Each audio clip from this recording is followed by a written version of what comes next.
Off to the races we go. Let me zoom in just a little. Okay, here we go in 3, 2, 1.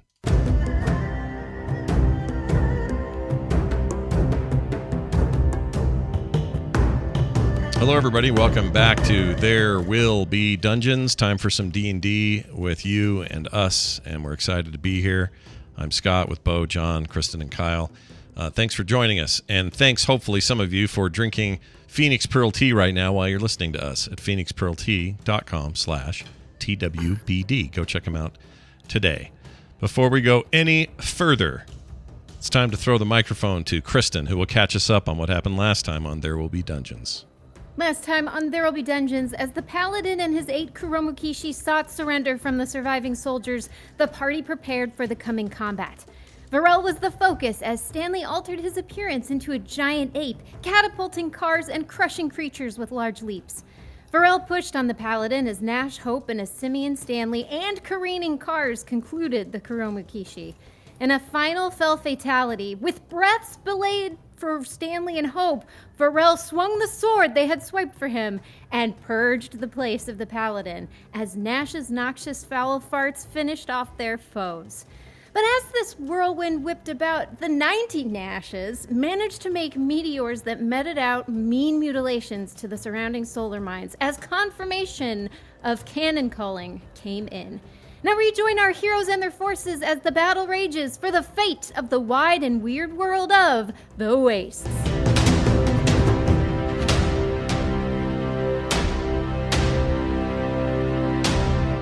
All right, Bo, take it away, man. The Heroes of the Wastes, on our third session of the War for Earth, stand before a large gate being climbed up by hordes of goblins with Toyota host men and women dressed in car parts, throwing down pieces of metal at the oncoming goblins. The heroes have just slain 8 Kuromukishi samurai orcs and 1 paladin of the umbilical order, a hardened marine dressed in power armor. When we left, over the intercom came a voice. So, guys, I got good news and bad news. Which do you want first? Oh, yeah. I think I may have, yes, in character last week, I demanded the bad news first. The bad news is, oh, geez, I don't know how to put this. Most of us are dead. We're all dead. How many? I mean, you're not. So. I don't know. There's me, White Nash, and then there's, well, let's just call him Unfortunate Nash and leave it at that. And that's it? Everyone else all the other Nashes are dead. So, look, we were doing the plan. We went through the mountain pass. We got dropped off and we went through the mountain pass. And, well, there were a lot of guys there. And, well, we were shooting, fire bolts. But, you know, sometimes those things don't hit. And it wasn't looking good. Even though we had a big wall of fire bolts, there was more of them than more of us. And we said, oh, does anyone have any ideas? And some of them transformed into big guys, but it's still, you needed to get the thing done. So anyway, one of our Nashes apparently knew how to summon meteors. I don't know if you saw them or not. Yeah, we see the meteors? We totally did see the meteors. I figured it was, the work of Nash, or Nashes. But please tell me you didn't just kill each other with those things. Well, so he asked me if I thought it was a good idea, and I said, well, if it crushes the anti-aircraft cannons, then, that's a great idea, do it. But I think he forgot to tell me that it would also hit other places. And he kind of blanketed the place in meteors. And, well, he's here now if you want to talk to him. That's why I called him Unfortunate Nash. He made a bit of a mistake, and he feels bad about it. It's who you put in charge, Scott. Is it because of the color of his robe? I thought White Robe is White Robe Unfortunate Nash. No, White Robe is White Nash and White Robe Nash, and Unfortunate Nash is the one that unfortunately slaughtered 97 other Nashes. Oh my gosh! All right, let's hear from Unfortunate Nash. All right, here they want to talk to you. Here, and you hear some crumpling on the headset. Yeah. Is this just hi, this is current day Nash. Who is this? I don't really have a Nash designation. White Nash has been calling me Unfortunate Nash, but I don't really care for that. Why is he calling you that? What did you do? I summoned. Look, it's not my fault, man. They were everywhere. All these guys with the Toyota host guys were everywhere, and we needed to get into the anti-air cannon to disable it, but we couldn't get there. So I looked at my spell sheet. I saw I had Meteor Swarm, and I casted it. They said, "Give it all you got," said White Nash. So I gave it all I got. Okay. I mean, I didn't know it was going to hit the rest of my team. When you say they're dead, we're sure they're dead. Like they're not. They're dead. You verified they're all dead. Well, there's a giant crater where once there were buildings in life, nothing exists anymore. So maybe, this world's crazy sometimes how you can be not dead. So maybe they're not dead. I don't. My money's on dead. Okay. Do you feel remorse about this? Is you just sort of like, well, it's not my idea, so I don't take any credit for it? Or what's the deal there? I feel awful about this. This is terrible. I'm sorry, okay? I didn't mean to kill all the teammates. I haven't been in that many battles. Okay, well. So I'll turn to everybody. Well, no, everyone can hear this, right? Yeah, they're all in the comms. I'll just look at everyone and just kind of shrug like, all right, well. We sacrificed a bunch of Nashes to get stuff done. This conversation is what's known as a bummer. And I don't think it should be on our public radio frequency. Nashes, and I'll touch my ear. Do you want White Nash back? I do not care. You are the one belaboring this point. You made a glorious sacrifice. War is upon us. Do not fill this channel with jabber of such useless meanings. I have just slain a paladin with a blade I have dubbed Chrome's Bane. These are the sort of things that should be transmitted across this channel. Say good things and glorious things. Do not waste our time. Here, White Robe Nash, you take it back. I think I'm done. All right. Yeah, so what did I miss? White Robe Nash comes. Sounds like you guys, we have a Nash problem because of you and your Nash crew So there. I told you the bad news. You want the good news? Yeah. We took out the AA cannon, so the anti-air cannon. So, I realized it come at maybe too high of a cost, but it's done. How many total Nashes does that leave us then, including me? Is that 4 of us? 3, I think. Admiral Chrysorius comes on. He's like, I agree with Vorel. We're still fighting a war here. Are we, with all the anti-aircraft cannons taken out, can the El Handari forces engage? Have we completed our mission? Are all cannons down?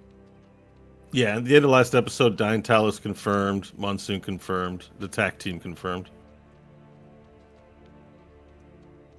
Then let us proceed. Okay. Very good, then. We'll begin our attack run now. We'll meet you in the middle. And then it's out. And then you hear, as you get off the headset, it quiets down. You hear behind you,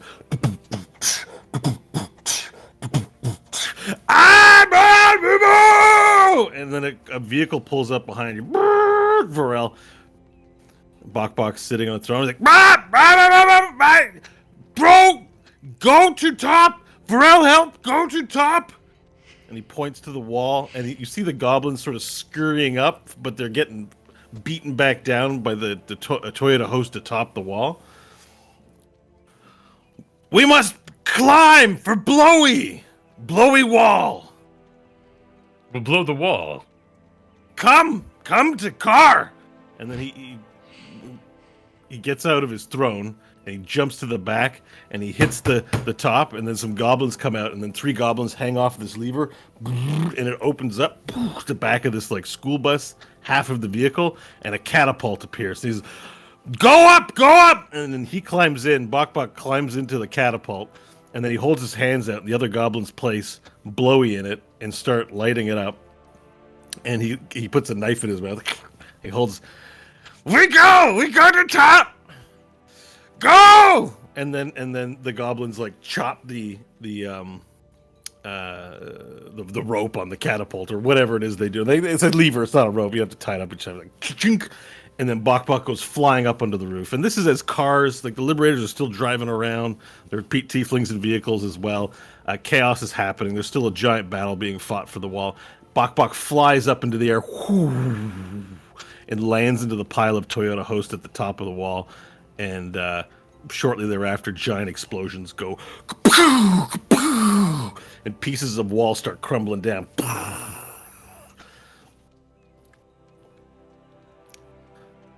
The 4 of you find yourselves, having just slain the orcs and the paladin of the umbilical order, just having all this chaos happen instantly before you.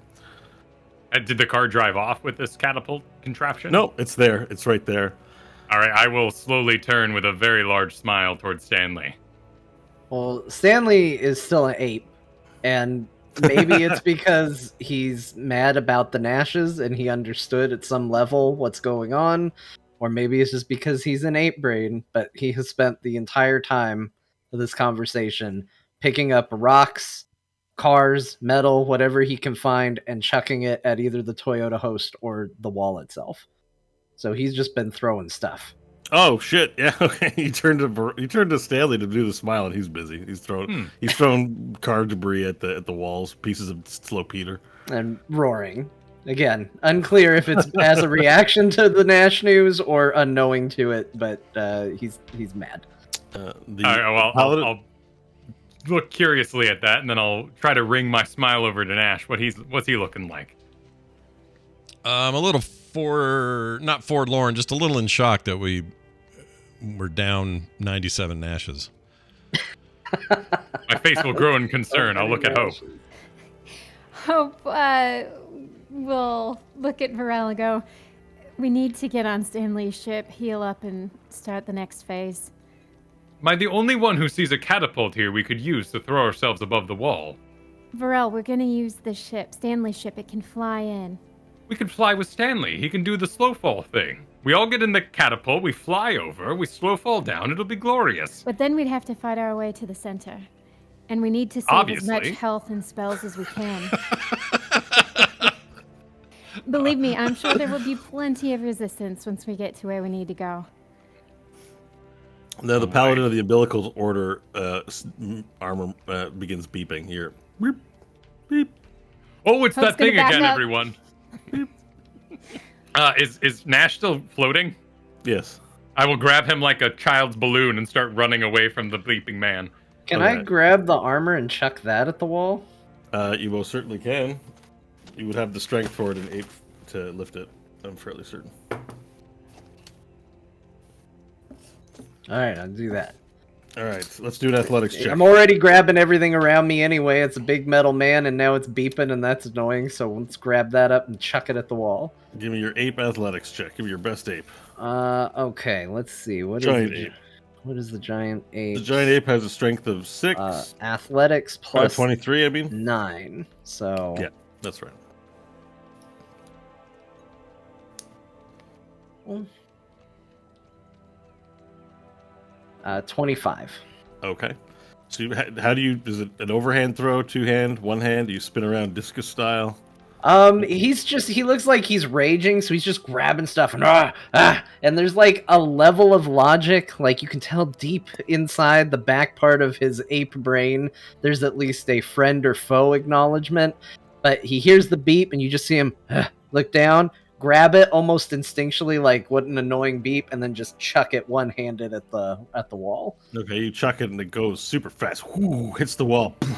It embeds in the side of the wall, and you can hear the beep echo out as goblins and Toyota Host fight along the wall. Beep, beep, beep, beep, beep, beep, beep, beep, beep, beep, beep, beep, beep, beep. And a few seconds go by as everyone sort of watches to see what happens, and a giant kaboom explodes from the front of the wall, and pieces of metal fall in different directions. The wall is made out of makeshift like sheet metals and rebar, and so all these pieces go flying. And as they hit the ground, they kick up massive dust clouds, and those dust clouds reach you and reduce your visibility, as now there's this brown mist. But you can hear the wall starting to fall apart as different pieces hit the ground. And with the renewed effort, you hear the goblins go, "Rah!" And they're running. Like, even though you can't see, you can see the shadows and silhouettes of goblins running around you. And then you hear, and then your giant allies, who are also part of the front wall assault, walk behind you. And they sort of overhead, you see them step over and make their way towards the wall. You hear as they do their like giant war cry, but you can't see the battle anymore because you're in dust. You can still speak because you're communicators, though.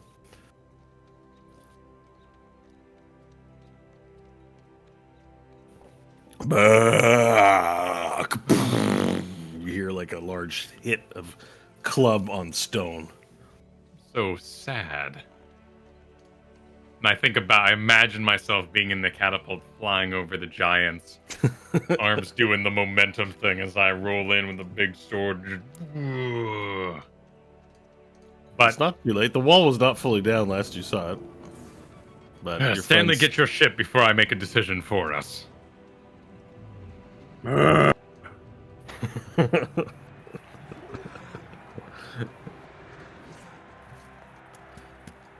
Hope will call for the Fate 6. Fate 6, can you hear me?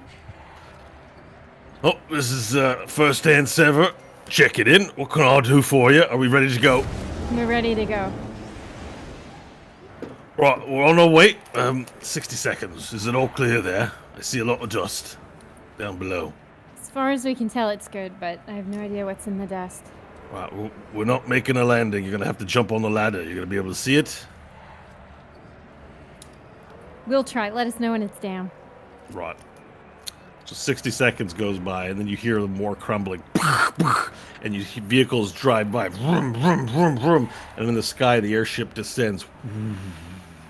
As it moves forward, one of the deckhands is on, the ghost elves is on the side. He throws down a rope, and the rope's there, and you're going to have to, he moves in, starts slow, and you're going to have to get in really quick.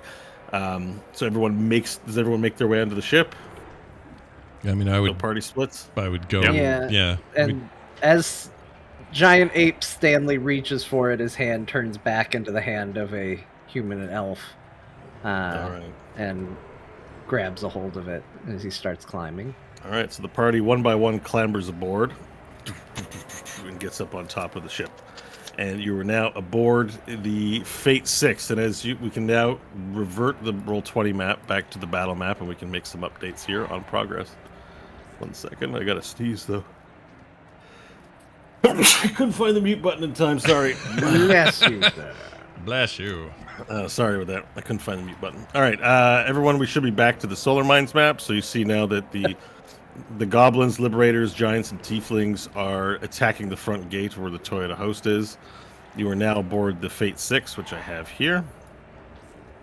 And Uncle Sever approaches you, and he says, approaches you, Stanley, and he says, right then, we're going... The original plan was to head to the center. Any changes to that plan? I don't think so. Our objective remains the same. We have to get this to there. We need some healing, I think, before we start the second phase. Yeah, you can take a short rest if you want. How long would it take, just scale-wise, to fly to the center there? Would it be a relatively quick trip, or... if we're taking 30 minutes for a short rest, are they going to have to fly around for a bit? Yeah, it's not going to be... No, short rest would be 10 minutes, I believe. Is it? I think. Oh. Hang on, I short rest duration. It says in the character sheet at least 1 hour long. Oh, so we're all wrong. It's way longer. Oh, that seems crazy. Okay. I always took it as like 15-minute rests were fine for these kinds of things. Like it doesn't have to be a full hour. So just take your short rest now, and we'll All right. hand wave it a little bit. We're in the middle of a war. You're gonna get whatever rest you can. But while you're doing that, you have an activity that you can do. Uncle Sever beckons you over the party over and says, "Admiral Chrysorius has a message for you. I don't know why I'm giving it to you. It's a bit confusing." And Admiral Chrysorius comes on and says, "Solide Prime, please direct where you'd like the ships. We're coming for attack now. Do you know where the highest concentration of ships would do the best good?" And so on the Roll20 map here, I've got 15 ships here. So do you, as a party, you can decide where you want the 15 ships to attack.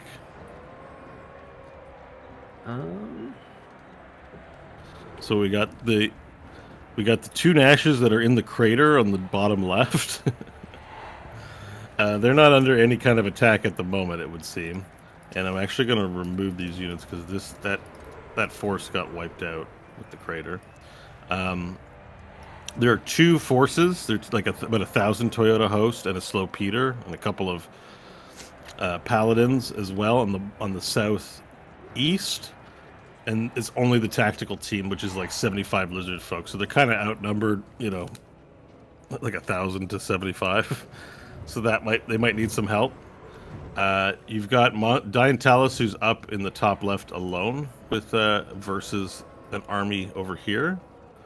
And you got Monsoon Cabbage, who you last heard of was near this other AA cannon. He doesn't have a lot of people on him either.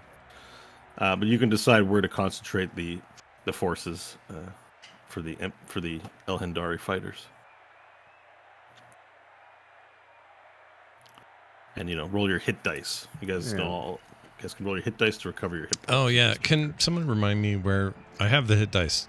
So if you hit short rest, there's little check boxes for hit dice. There it is, yeah. Basically, when you click one, it should say roll the dice. When you roll it, it'll give you that many hit points back. Just make sure you don't do what I did, and at the very end, still click take short rest afterwards. Okay, so I'm gonna do. I have a lot to make up, so I'm gonna go a little nutty here.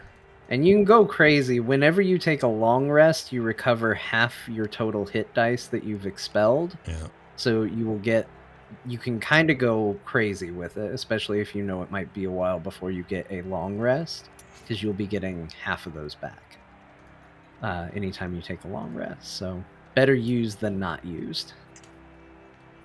Okay, relevant abilities have been reset. Oh, that didn't heal me though. There should be, as you check the little boxes, a little box that appears that you can then press, a gray box. Oh, there it is. To Okay. roll. All right, let me do that again. Okay. While you do that, Stanley, looking at the map, would turn to Varel. Varel, how offended are your people going to be if we send a concentration to aid them? They're certainly the most outmatched and outnumbered. Whatever do you mean? Well, they seem to be the group in need of the most help. Varel, I think what Stanley is trying to say is they need more people to witness their glorious fighting abilities. There's no one there to see what they're doing. This is true. And Hopel nodded, Stanley. Stanley gives kind of an annoyed, like, yeah, all right. Whatever it takes. Yes. This is accurate. At least 2, from different vantage angles, so they may witness my people's glory. Right, so how many ships are we heading to the southeast? I would say probably the majority should work their way counterclockwise around the caldera, focusing in that direction. I think Diantalis and Monsoon probably have their ends more or less handled. Maybe only a few ships sent in that region. All right, so I will move them. Each of them house 50 El Hindari, so if the ship goes down or they launch, So I can put 3 up here on the to Diantalis and 3 to Monsoon. Yeah, that seems like a decent. And then 9 to the 9 ships to the to help the battle down here. Very good, Solidity Prime. We will see it done.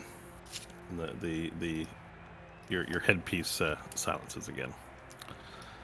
Uncle Severus says, "Right then, does Dr. Daffodil need to look at anyone before we move on to the next leg of this journey?" I'm in good shape. How's everybody else doing? Doing okay. Ready? Yep, ready. Right, so what's the plan then, boss? Says your uncle. I think we're heading right to the heart of it, right to the solar mine itself. As close as you can get us into there. We have to go down. Okay, so as war rages on, you hear, there's another explosion from the gate in the back. Your Uncle Severus says, "Right, bring us about, crooked hand rope, we're going in. Look lively, everyone. We may not live to see another day."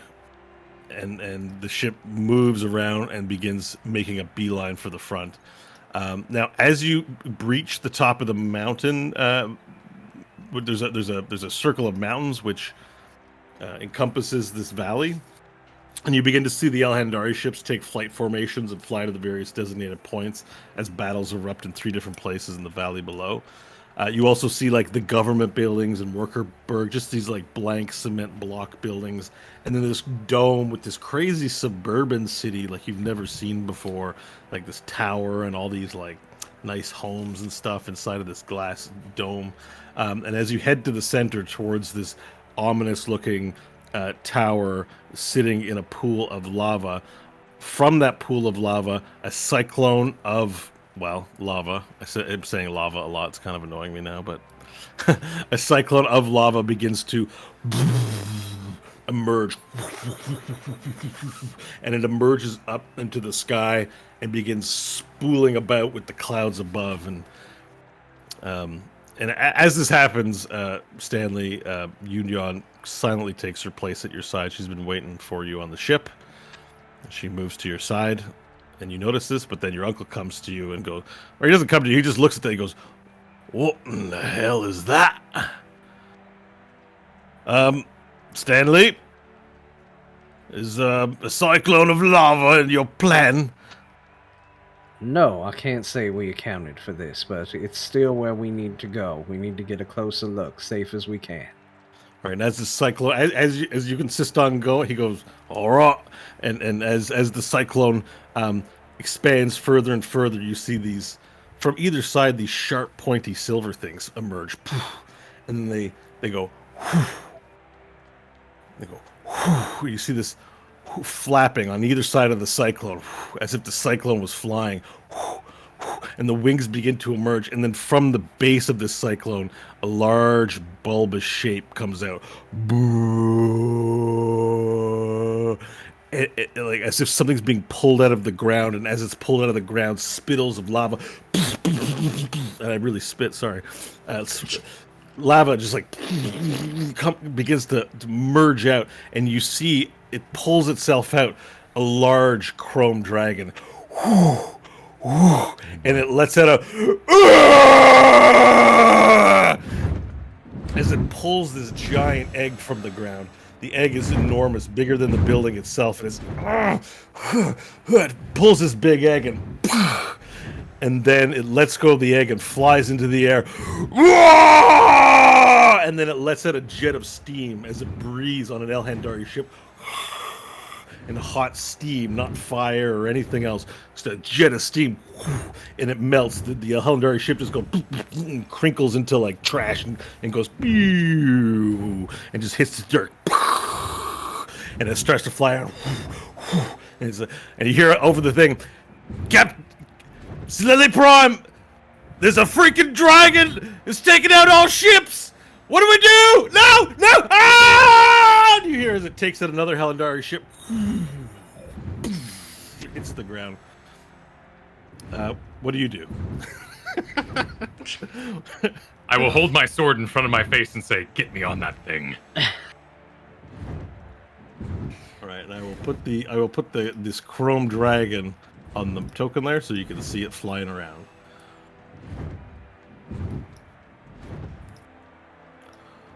Do you guys see it or no? Yep. Yes. Yeah. Yep. Don't like him. Yeah, we all see it. Yeah, It's, I don't like we him, but I the see him. friggin' dragon. Yeah, we see the dragon. Now we're talking big, right? Like big. Massive dragon, big boy, and he doesn't look chrome and perfect. He looks like he was made. He has mismatched pieces of chrome. His metal, some parts are shiny and smooth, some part looks used and crossed. He blows steam, not fire, just like a hot jet of steam. And he's pulling apart the Elhandari ships like that. And he pulled up an egg from the Earth too. So there's this massive egg on the ground in front of the destination you were going, and he's flying around. And he's taking out the Elhandari ships. It's like almost as if he's been chromed. He wasn't born of chrome. This looks like a being that was molded, covered in chrome, the same way that Kuromokishi does, but his entire body and scales are chrome to the gills. And he's flying around and steaming people. We are not going to survive this assault with that thing going around. It has to be brought down. Diantalis, Monsoon, anybody capable of fighting a chrome dragon. We are taking this thing down. Converge in the center. Our fight begins. Diantalis says, I'm a little busy with one of these Peter guys right now. Have you not noticed I'm alone? Is Stanley at the captain's top of the ship? So let's move to the ship view of this area here. I'm gonna move you guys. Just make sure. Yeah. There we go. This is where everyone's standing. You can position yourselves as needed aboard the Fate 6. Okay, yeah, I think Stanley would probably be there. He'd be up here. Some of these guys should be on the ship, not in space.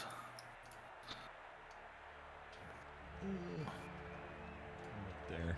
In the middle. All right, I will march across the ship, up the stairs to Stanley, and say, "Get me on board that thing now, or throw me in your brig." You don't have to tell me twice, Vorel. That's where we're headed. Excellent. And I will head to the front of the ship and start climbing where the mermaid usually is, whatever the part of that ship that's called. I don't know. It's not the mast. I don't know. The mermaid place. It's gonna be the figurehead of the ship. Yeah, the figurehead, the whatever. All right, so you climb up to the front. Whew. All right, Stanley, we need directions. Straight at it. Tactical approach. Evasive maneuvers. Kobayashi Maru. What are we doing? Right now, you need to get us in position to where we can get on it and you can keep this thing flying. So make sure you are evasive, but get us as close as you can. Okay. Right, but straight on or just in the vicinity? Sorry to keep asking. I just need to know. I've never. It's humongous. Look, we can survive falling onto it. I can catch all of us and float us down onto it, no problem. But we need this ship to remain functional and safe. So, in whatever manner you need to achieve both those goals, see to it. Right. Okay. So, I guess my question to you is: are you making a stealthy approach to try not to be noticed by the dragon, or?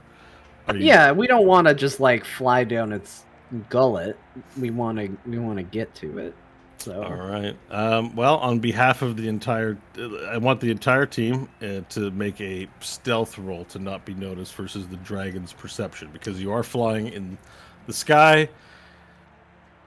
It has a pretty good chance of noticing you. We'll say that. A 25 for Stanley. 19 for Nash. 18 for Hope. Okay, and Varel? 19. Okay. Well, the majority of rolls have determined that it falls under its passive perception, and as it takes out Elhandari ships and you approach, you're not yet close to it, but as you get with it in its vicinity, bracing for the fight, the dragon then turns its attention to your ship and goes, I want to roar back. You sound like Tarzan and not a dragon.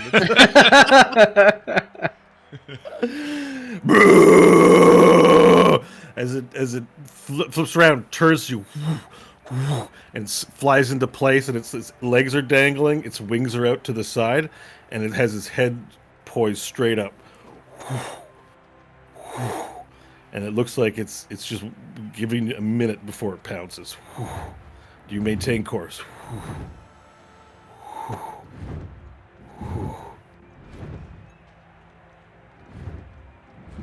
Yeah, I mean, we're going in full speed ahead. All right, and as you maintain course, I need everyone to make perception rolls again, please. Perception. A 20. A 20? Okay. 11. 11? 11. Okay, so Stanley, you are the only one with an awareness, but as everyone's attention has been fixated on this dragon, you notice, you count a total with, it's just like you look around, you see 4 on either side of your ship, 8 humanoid figures racing their way towards your ship as well on either side. They are paladins of the umbilical order, and they're heading your way. I'm giving you an opportunity to react or do something in some way before they reach your ship. I'll place them on the battle map in just a second. I have a tiny tabletop question while John thinks of that. Yep. Are these the same? Is it just now 4 of what we just killed?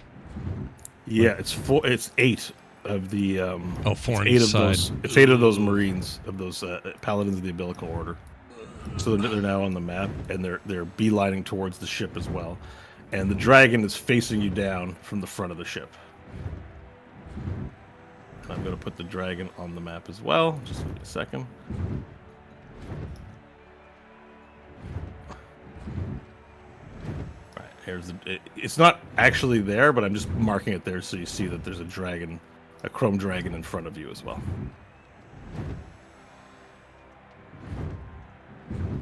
How high up are we? We pretty high up? Yeah, I'd say you're, 5,000 feet or something like that. So we need to evade quickly. Okay, this is... when this thing turned from a house to a ship, Uh-huh. was that a process that was like... Took 4 days to attune and it reveal took- it, yeah. Well, to attune, but did it take 4 days to transform, or is this like a transformer and it'll turn back into a house? I wonder if I marked that, though. Did I not on the equipment? I don't know Because if I... I mean, I guess I can just ask you as the DM, is this something I can do? We don't have to necessarily, if it's a no, we don't have to worry about it at all. But we've got things coming at us. We've got it potentially doing a breath attack, and I just want to get the ship out of the way of everything very quickly. Would it be possible to turn this thing into a house, drop for a minute, and turn it back into a ship and pull up before it hits the ground? I don't think so. Okay, that's some fair. Battlestar Galactica Season 3 business for me. Yeah, it's definitely not an at-will thing. Okay. I can't remember. I think maybe we switched it on the inside. No. That'd be awesome. It was upon I remember it was upon attunement, right? Because you had to stay in the cottage. Oh, hang on. All right. This item is connected to an airship. Provides an attuned-ware with the captaincy of a... I call it a spelljammer, but it's actually a little inaccurate. Manned by an Elhandari dockyard crew. The ship can be transformed into an inconspicuous cottage. While attunement takes 4 days, once attuned, the transformation can happen at will. Care must be taken not to transform in midair, as the cottage will fall. So the actual answer is yes, it can be transformed into a cottage at will. That's the actual answer is yes. Okay. Yeah. That's what I want to do. I love it. I think As long as we get the Joss Whedon shake cam and then the zoom in on the falling house. Care And must the be house taken. explodes, transports back, and there's the kind of boost on the ground and the dust, and then takes off again. Yeah. Yeah, the transformation can happen at will. Okay, yep, it can happen at will. So I did not plan assets for this. What? I know. I can't Really? believe it. How could you not have those at the ready? Yeah. All right. So you want to transform it into a cottage at will? Yeah, drop and then transform it back into a ship before it hits the ground and try and salvage. Just to get out of the way, like if everything's coming at us here, the idea is and then it just goes down immediately like a stone. Yeah, I get it. Okay, so you can do this at will through the power of your mask. So immediately the ship begins transforming into a cottage. In that it shrinks in some space. Varel, you're now free falling, and yeah. So Varel, you're now free falling. The ship goes away from underneath you. Well, hang on. If I'm, I mean, we were proceeding, right? Do I have momentum towards the dragon? He's far away, so don't go by the map. I was just putting him there so you can see it. He's too far away. Because the map says I'm like 30 feet from him. That's just for reference. It was just there for reference. I completely didn't see this whole cottage business coming. So the cottage transforms. It would rest more on the back area than on the front. You're now free falling. Hope, Nash, and Stanley, you're now sitting inside of a cottage. And the elves have disappeared. So the elves only come out in ship form. So all the elves have disappeared, and the three of you are now free falling in a cottage. Okay, can we see Varel falling outside? Or... Yeah, you see Varel falling, and then he's still looking at the dragon, and the dragon is still poised to strike at the cottage. Looking real sad, like Buzz Lightyear going for the window. And the rocket packed paladins are still adjusted course and still heading towards the cottage as it lowers down. Okay, it did do anything except put Varel in danger. So, all right, we'll transform it back into a ship and see if we can scoop up Varel as we. Yeah. It pops back into ship form. Varel, because you still do have forward momentum. The ground is now getting close, but Stanley, you did it pretty instantly. This happened all instantly in your mind. You transformed it into a cottage. You did a quick assessment of it. No, maybe it'll come up later where a tactical advantage will apprise itself. But it seemed like all the enemies were still able to go for you. So you transform back quick enough to catch Varel without any damage taken from the fall. As he switches, bloop, to a cottage, and then bloop back into an airship. And Uncle Severus just looks at it. All right, Stanley, warn me if you're going to do that, all right? Well, that didn't do anything. It looked cool, but it didn't do anything. I don't know. Stanley will point to the paladins that I assume are altering course and just say, we need to get to that dragon. We need to evade these guys as best we can. I don't know how fast they are compared to the ship. Okay, well, they're gaining on the ship with their rocket packs. If you don't have any moves like spells to prep, something to get done in advance, a command, then we can roll for initiative. No, it's only Stanley. He made the perception roll. You guys don't see. We don't even know this yet, right? We just know. We're not rolling for the dragon. You're not even fighting the dragon. I'm gonna move the dragon since it's confusing everybody. You're not fighting the dragon this second. I'm taking it away from you guys. You behave poorly. That's fine, but I guess you don't get a dragon. This is for the paladin. But you're in the middle of facing down a dragon, and 8 buttholes are taking advantage of it and landing on your ship. Yeah, but you showed us the dragon, and now it's all we're thinking about, and now we just have these. He'll be there soon. He'll be there very soon, I promise. we just got these lame Lex Luthor wannabes hanging out on the side of the ship. I'm ratcheting up the tension. Okay, but the reason what I was trying to bring up is we felt the change, though, right? We noticed that we were in a cottage for a hot second again, and then back to ship. Oh, yeah, that would be the action. Yeah, that would be the move. So let's roll for initiative. Yeah, I forgot about that. Yeah. All right. Yeah, so the cottage changed. Everyone fell. Or, yeah, you fell inside. You floated up to the ceiling. It changed back. Stanley did it. Let's get some initiative rolls. All right. 26. Stanley 11. With a 26. Hope with 11. Wait, that's wrong. Sorry. 16. Oh, is that yours? A 16? 16 for Varel. Mine is a natural 20 for a 21. Oh, look at Scott with high rolls. Yep. Finally, that means the rest. Scott. That means the rest of the show it's not going to be shit. That's how this works. All right. So the dragon's bearing down on you, and the paladins move in. So Stanley, you're up first. As well as the elves on the ship are going to aid in the fight. You're not alone here. These guys fly with rocket boots, right? Some of them have packs, some of them have boots. Okay. Stanley's gonna take a look at this fellow up here. This guy. Yep.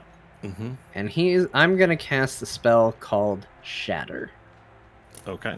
And Shatter is a sudden loud ringing noise, painfully intense, erupts from a point of your choice within range. Each creature in a 10-foot radius sphere centered on that point must make a Constitution saving throw. A creature takes 3d8 thunder damage on a failed save, half as much on a successful one.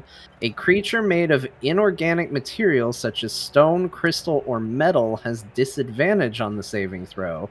And a non-magical object... Oh, that isn't being worn or carried. I probably should have read that part. Also takes damage if it's in the spell's area. The goal was to damage their rocket packs, but... All right, so which one are you hitting? This fellow. One? All right, he's got a roll saving throw. What's the DC? 20. Constitution 20. Well, we're off to a good start. It's a 1, so that's a fail. So he takes the full 3d8 damage, or the damage you roll for. Let's see. I like He that you call him a takes fellow. 6 thunder damage. 6 thunder damage. All right, I'll mark 6 on him, and. All right, he takes 6. So you lash out with the shatter, and part of his armor pieces fall off, but he's still bolting. But he just shakes at the sight of your spell. All right, that's it. All right, Nash, you're up. Okay. I'm going to pop dragon. Oh, it's dragon time. Yeah. In anticipation of both these dicks that we have to deal with, but also this is more table, but I know that there's a dragon coming, so I want to be ready. Okay, so yeah, pop dragon. Remind me, I never remember, is that count as an action when I just turn? Yes. Okay. In that case, I will change, and then my travel will be. Well, let's see, how far are they? Hold on.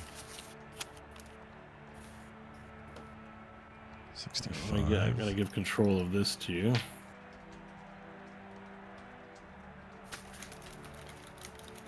Let me check something on. Where's my black dragon list? Here it is. Okay. All right, there you go. You're in control Black of that dragon. There it is. I found it. Okay, so here's what I might do. Let's see. What's my range on that? That's not going to do it, is it? Okay. 120 feet. Is that radius? Okay. Sorry, what are you at? All right, let me ask you this. If I... Oh, that's an action, though. Never mind. I was going to do Frightful Presence, but I don't have 2 actions. So I'm going to just kind of rise up 20 feet or something and just roar and looks scary. And that'll have to be my turn. This is where the new stat blocks make more sense, because they actually parse it into minor. They use the same action economy as other ones. Yeah. But you can... So it's important to note, as an adult black dragon, you have legendary actions. Yeah. So that's a mechanic players don't normally use. So to understand it, you can take 3 legendary actions. Only one option can be used at a time, and it's at the end of another creature's turn. Any other creatures. Any other creature. So I can do this you tail respend attack, your dragon wing attack, actions. So, detect. and at the end of the round, you regain them all. Okay, so the Right. round starts with Stanley. So at the end of anyone's turn, you can use one of those 3 things that you have on the bottom. Yeah, none of them are great because I don't have good range on them. Yeah, maybe you don't need them now, but they'll come up as battle goes on. Sure. Okay? Sure. Yeah. All right. Okay. Yeah, I guess that's Okay. that's my turn. Yeah, for it's now. just important to know. Yeah, okay. So I'll try to remind a little bit so you get used to that. Awesome. All right, so that brings us to the elves. And the elves man the laser cannons here on either side, the arcane ballistas, rather, not laser cannons, and they fire out at the paladins of the umbilical order. That one's a miss. Oop. That one is a hit, as like a large arrow, just like ghostly, phantasmal arrow. And there's like, sort of like this laser light as it hits one of them, flying on its way. And that's going to bring us to Varel, your turn after, as none of the other elves can really do much until they get to the ship. It's going to do 20 points of damage to one of them. This guy right here. What was Hope's initiative? Hope had 11. Oh, okay. She'll be last in the turn order today. So rare. Yeah, it is rare. I know. I know. It's usually me. Did Nash maintain his chain while he was transforming into dragon? Does he still have a chain around him? Or did that slink into super space? Oh, the chain from the car. You were getting dragged last time. Did you still have that chain around your stomach? I did, but I assume that probably, it's like my clothes or anything else, it's not there until I. Oh, yeah, it's not there anymore. That's right. Yeah, good point. Okay. No chain. I just got purple pants on like the Hulk. That's how I do it. I wish. Purple pants. Right, I'm going to do a double move since everything's still out of range, and I'm going to start... This has a crow's nest, correct? That's where Dr. Spider hung out. Yes. Yeah, that's right. All right. So I will run my 40 feet to here, and then I will run the additional 15 and use the remaining 25 to climb up the mast. Okay, so you're going to use a dash action to get all the way up onto the mast? Yep. And I want to be above should they land below for a plunging attack. Nice. Very good. All right, and that does bring us to their turns. These paladins would have some fly speed. So 1, 2, 3, 4, 5, 6, 7, 8, 9, 10. So they're using their dash action, and they land. As they on each side, they just roll in, hit either side of the ship. This one here circles around to the back, staying up. This one here circles around to the front, staying floating, while the remaining 6 of them land upon the bridge of the deck. 6 of them all around. Now, they use their dash action to get here, so they don't have any attack actions to take this turn. And that brings us to the dragon. The dragon, seeing the attack goes and begins beelining towards the ship. He will be here next turn. Hope, you're up.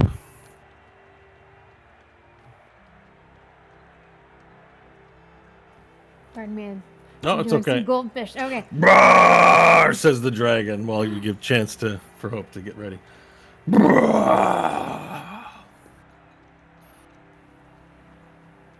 And when the dragon breathed on the El Hendari ship, the whole thing just melted. Yeah.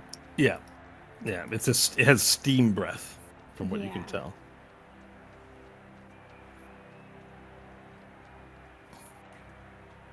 Would there be any inkling that a magic ship could withstand such a breath attack? You are confident that this is a pretty tough little ship. And it's made of El Hendari wood. So I think, what is it? Wood expands in heat and shrinks in cold, or is it the opposite?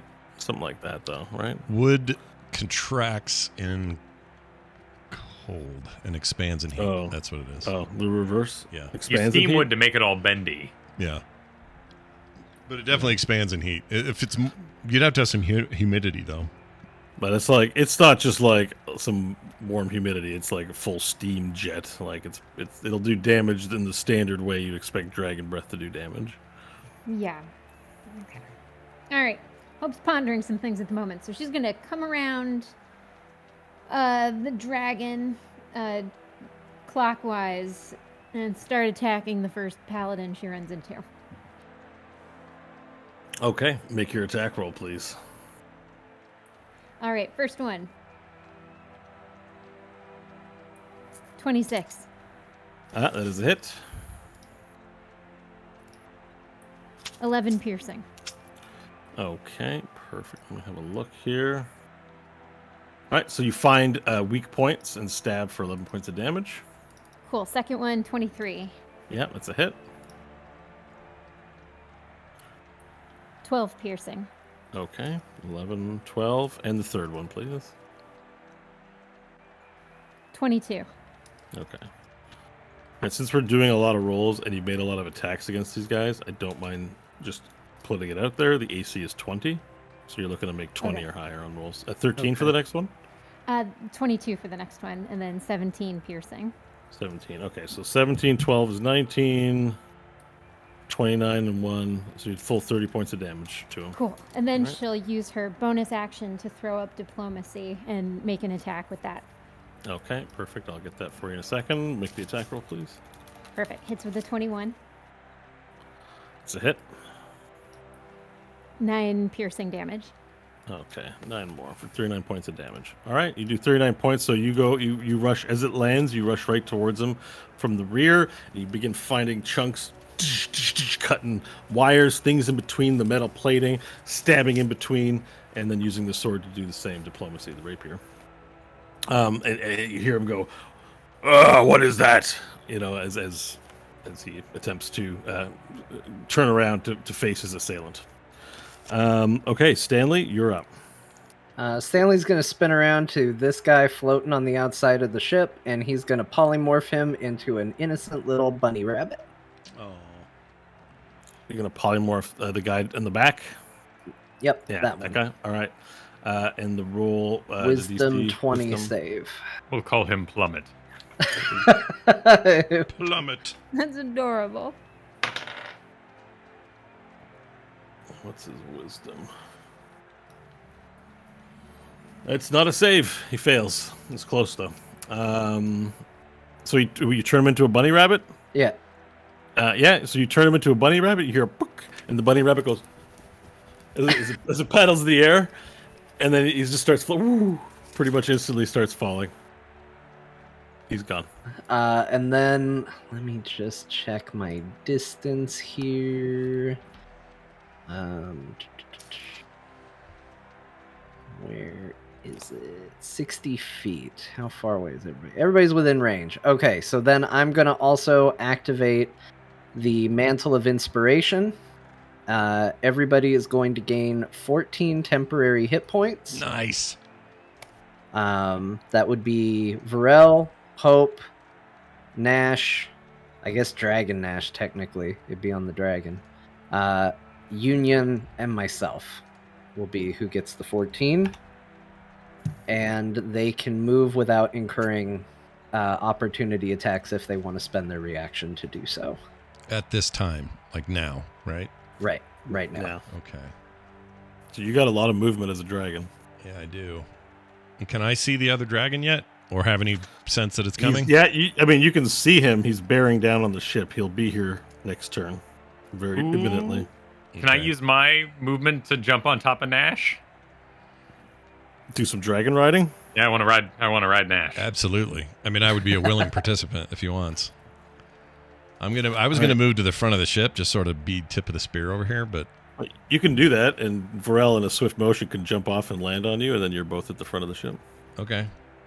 I can't move my guy, but I'll bet you can. Oh, maybe I can. Oh, I thought I gave it to you. You did. I lied. It's controlled You by did. Scott J. Yeah, you're right. Okay, so I'm gonna go there. And so All right, Kyle, Varel, if you move want your- move your character, get that on top of. yeah, if you want to be on me, So you can move this guy. We'll move him out of the way. Oh, he went along for the ride. What's happening? Perfect. So you jump on top of you dragon riding, and you're not flying yet, Nash. You're standing at the tip of the ship, Right. in dragon form with Pharrell riding you. right? Perfect. Okay. Anything else you want to do with your turn, Nash? Well, it's not my turn yet. It's not his turn. It's the end of my Stanley. turn. Oh, Yeah. remember, but you can do things at the end. of Oh, people's yeah. turns as well. Thank you for that. I keep forgetting. Yeah. No. Well, I Yeah, can there's do a guy flying up perception. into I the can do a front. wisdom or a perception check from here. That I don't know what it would avail me though. Well, you can do it. You actually have a tail attack with a reach of 15 feet. You can hit that paladin of the umbilical order in the air near you. Is he in range? with your tail. okay. Yeah. If he's in range, yeah, hell yeah. Let's do that. Do tail attack. Tail attack. Let's see. How does the tail attack work? Tail attack. It is. They have no details on here. Oh, there Oh it wait, is. maybe. There it is. It's up top. Plus Yeah. 15 to hit. Reach of 20 feet. One target. Hit 17. Wait. 2d8 plus 8 bludgeoning. Oh, sorry. Are you Elder Dragon or Adult Silver Dragon? Adult. Oh, wait. What am I? What? What dragon am I? You were elder. Hold on. Yeah, I think you might be Elder, and I'm looking at Adult. That's why I'm just asking, because I'm like, I think I'm the wrong thing. Elder. At levels 13 through 17, an Adult level Black Dragon. So you are level 15. So you're an Adult. So it's plus 13 to hit. Okay, so adult. Yeah. Adult Black Dragon, Adult Black Dragon is plus 11 to hit, and reaches 15 feet, one target. 2d8 plus 6. Okay, there it is. Yeah. All right. Here comes roll for hit. One moment, please. I don't have any plus stuff to this, do I? Plus 6. Oh, no, it's plus 11 to hit for Plus the 11 tail. to hit, that's right. Yeah. Okay, so here comes. So that would be 24 to hit. It's a hit. Awesome. Roll 2d8 plus 6. 2d8 plus 6 incoming. 2d8. Whoop. Hold on. All right. 2d8 will equal 10 plus 6, so 16 points of bludgeoning damage. 16 points of bludgeoning damage. Okay, perfect. It goes through as you smack it. Boom! And it sort of knocks the the space marine around a little bit with a big whoopash. Nice. And this guy's already taken 6 damage, so Thanks for the reminder. yeah, I'll try to do that. Remember, at the end of any other creature's turn, you get basically 3 points. And one of your actions costs 2 points, and then you refresh at the top of every round. Okay. Like in Solasta, you fought some legendary creatures. Oh, in yeah, Solasta. that's right. They do that as well. Yeah. Okay. Yeah. So you have that status now. All right. Awesome. So yes. Let me see here. Okay. So now we have Nash. It is your turn. Okay. How far out is the dragon that's on my way at this point? He's beelining. So he's flapping his wings. And then he did the whole wings to the back, and he's diving towards the ship. So he's like not there yet. He will be there in, according to his initiative order, after Varel and the paladins and elves, basically. So he's not quite there yet. Okay. You can ready an action, Yeah, that's what I was thinking. or you can just go ham on the paladin near you. You also have that option too. Well, all right. But if you prefer to be dramatic, I would just ready an action for when he gets there. Like you're facing him down stoically. That's Yeah, and I can still tail whip Junior Mint over here every time I get a turn or a swing around. Yeah. I don't know why I called him Junior Mint. Because he's green. That's why. green. It's green. Yeah.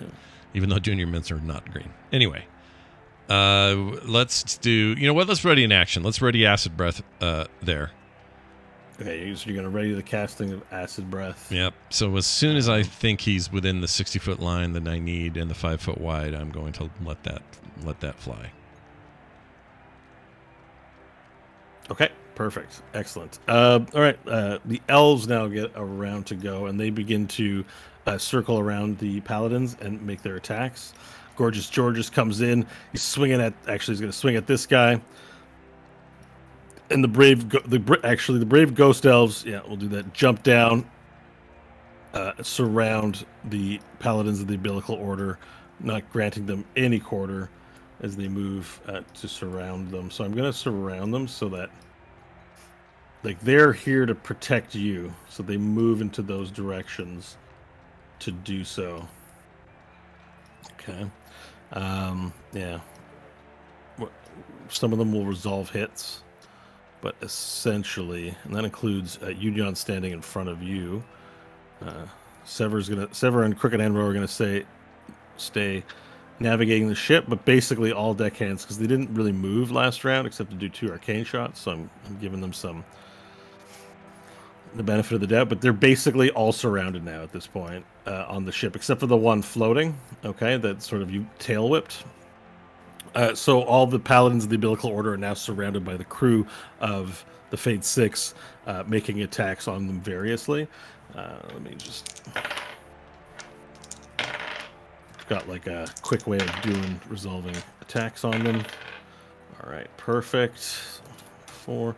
So, and they, there's a lot of missing. There's a lot of hitting armor, but some of the ghost elves manage to make it through with their ethereal weapons, and shocking them or chilling them in some way, as they all take damage and get beset upon by the crew. One of them nearly goes down. Gorgeous Georges just takes him and he goes, "Oh, God, Georges! Georges!" as he smashes with ghost fists upon the paladin. All right, and Varel, that brings us to your turn. The dragon's bearing down on your ship. All right, currently off the map though. Yeah. I'm kicking Nash in his sides.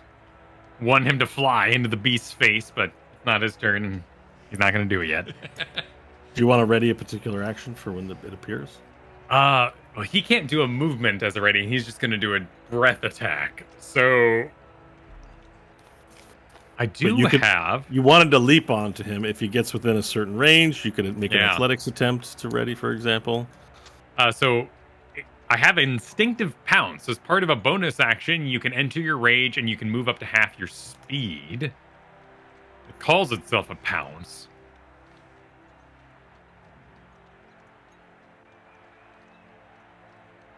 Hang on, let me check the text on rage real quick, because I want to make sure I don't lose a whole rage. It ends early if you are knocked unconscious, or if your turn ends and you haven't attacked a hostile creature since your last turn. You can throw a shield at that paladin if you want, just like to keep your rage going. That's true. That's true. All right, I'll be kicking Nash to go, but we'll throw a shield at his tail target. All right, let's make an attack roll, please. All right, this is ranged. 28. That's a hit. Roll damage dice for me.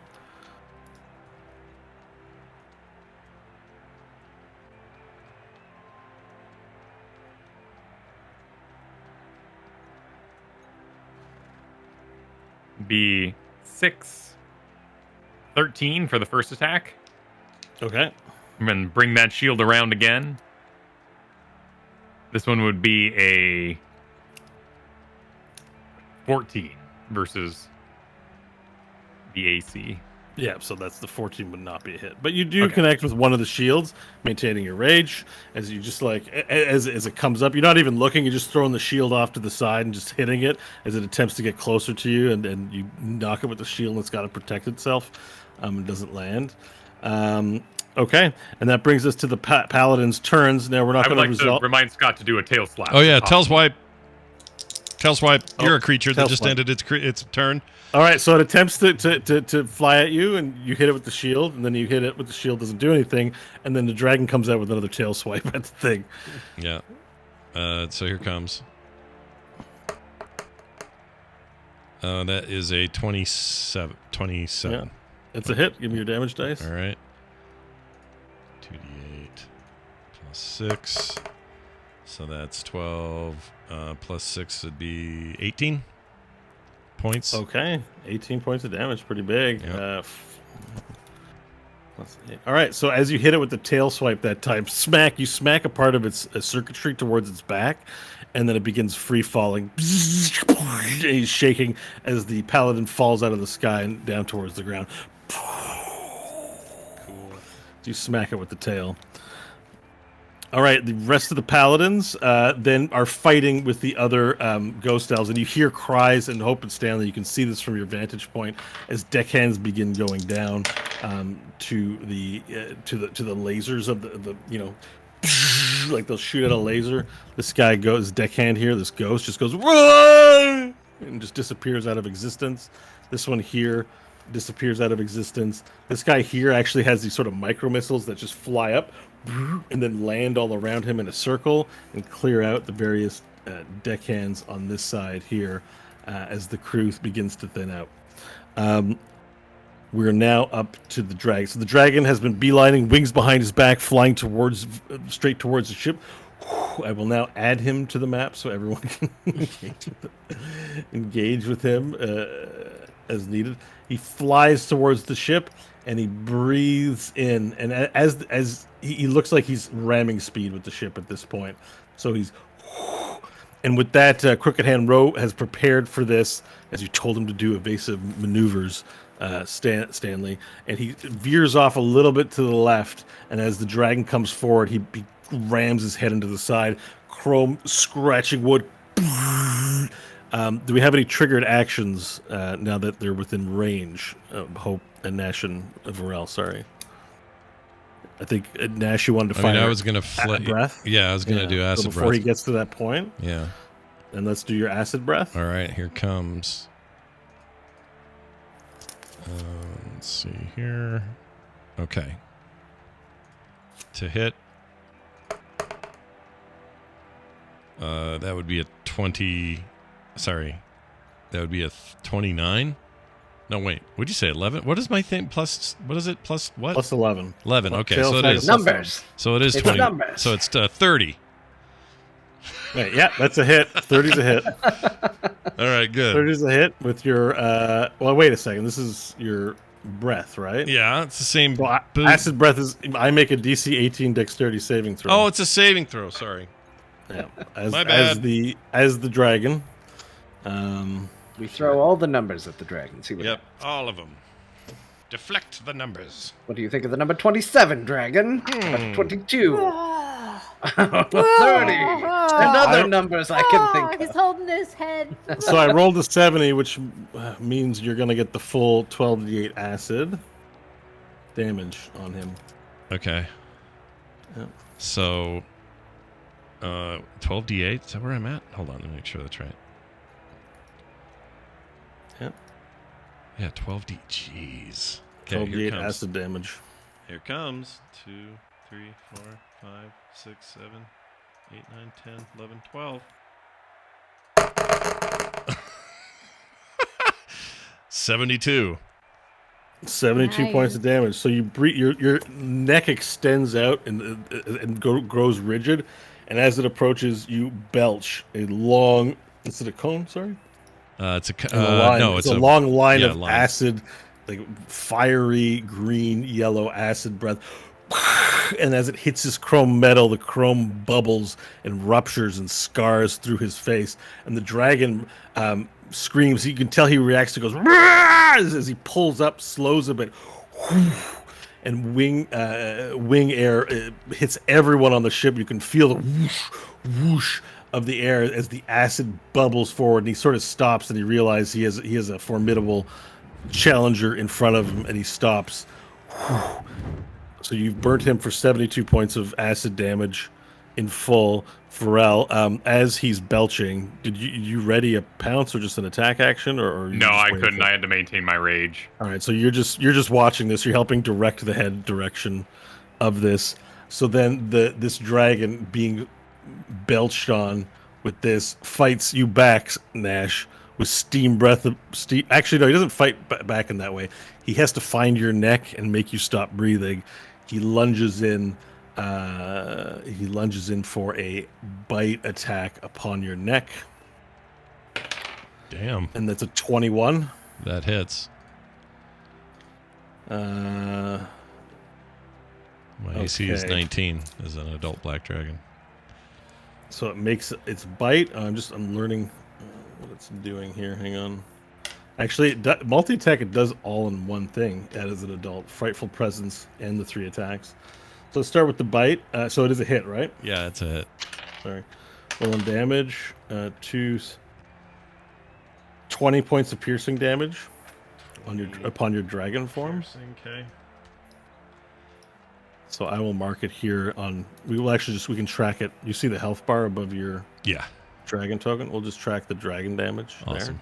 As he bites you to tempt you to make a stop, and then he slashes with its claws twice. 3 plus 13 is 16, and that's not a hit on the adult black dragon. You have 19 natural armor. 10 plus 13 is 23. That is a hit. That is a hit.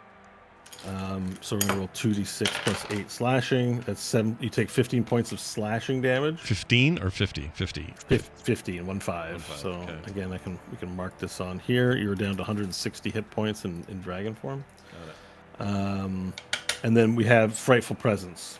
So each creature of the dragon's choice that is within 120 feet and aware of it must succeed on a DC 18 Wisdom saving throw or become frightened for 1 minute. So Hey, don't worry about that saving throw. You're immune to it. I nice. am. You're all immune to it. Yeah. Oh, we all are? Yes. Because of the bountiful including feast. Union, who joined us for the feast. Our excellent breakfast. So everyone ate the Yes. feast. The other good news is ghosts are also immune to frightened. So nobody has to roll on this entire ship. There isn't a single person on the ship that has to roll frightened for the dragon, which is kind of awesome. That is I gotta awesome. say. But it's part of the multi-attack for the dragon is that he gets his Frightful Presence proc as well.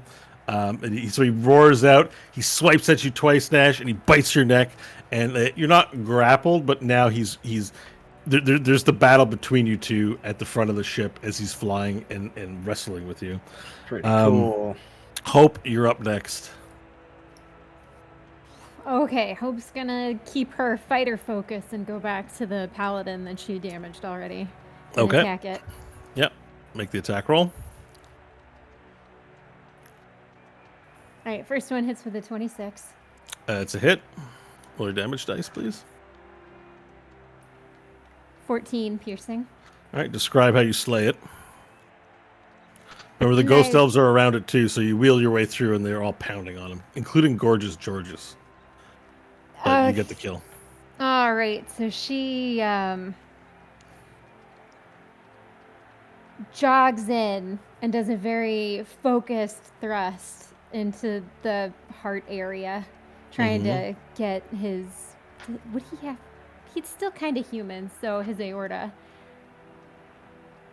All So right, so he you try bleeds out. and trying to she find a pulls it. weak spot. Okay. Yeah. So Okay. she hits it, pulls the rapier out, and then immediately goes to the next paladin. Okay, and the paladin just like falls to his knees, bloop, hits the ground face first, and you move to the next paladin. You can't walk through Gorgeous Georges, or you may suffer force damage, I think, from ghosts. You end your turn inside a ghost. Gross. No, I don't think you. I Oh no, don't you think I can met move him. through a ghost. Yeah. It takes 1d10 force damage if it ends its turn inside an object. I think if you end your turn inside of it, you would also take damage too. So just a FYI. Oh, okay. I don't. But you think I'm can't inside actually. of a ghost, I think you am can actually walk through the ghost. I think technically.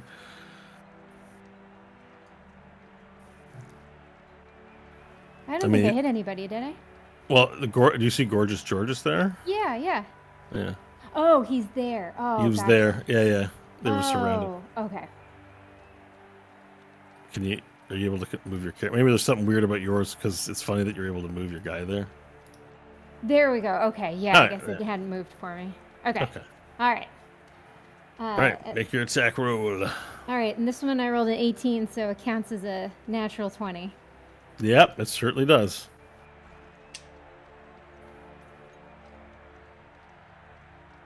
Let's get that double damage for 17 damage, Okay, that's a hit. and then third attack hits with a 22 That's also a hit. for 11 points of piercing. Okay, perfect. You stab him twice as you find your mark with the. You're using a different rapier, right? You have two now. Correct. Diplomacy's Yeah. flying around, and this is Yeah. a. So your rapier is just finding the mark. This is a perfect weapon against them as you you put one hand front like Obi-Wan Kenobi position style, right, and just like find the right place to insert the rapier in between Chink's armor plating. And oh, by the way, I forgot to proc these, but you do take lightning damage with each hit. So you're gonna take 3 lightning damage for the first hit and 6 lightning damage for the second hit. Total of 9. Cool. And then As it shocks you diplomacy. as you put it in. Yeah. Awesome. I mean, might as well, right? Mhm. Diplomacy for the final attack. Okay, diplomacy can fly through these ghosts and find a good position, and he attacks as well. Misses with an 18. Okay, yeah, it's a miss. All right, does that count? Does an 18 a crit for you? with the diplomacy?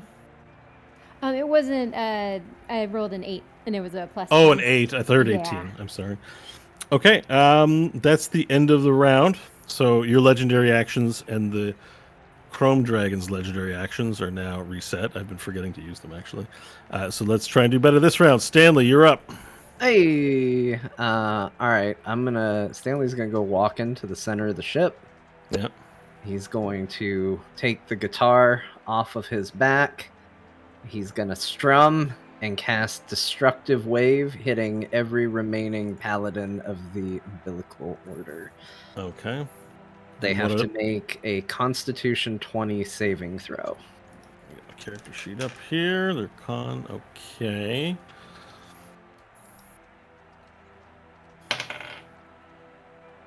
So 6 plus. Constitution what? Sorry? 20? 20. It's a fail. So they're going to take the full damage of Destructive Wave, which you're going to roll for me. Okay, first thing is 17 points of thunder damage. Okay. Second is 20 points of necrotic damage. And any who failed are knocked prone. Any who fail? Oh, they all failed, so they're all knocked prone. They're taking 37. So that means. Okay. It's 37. Okay. Well, you've killed so far at least one. Nice.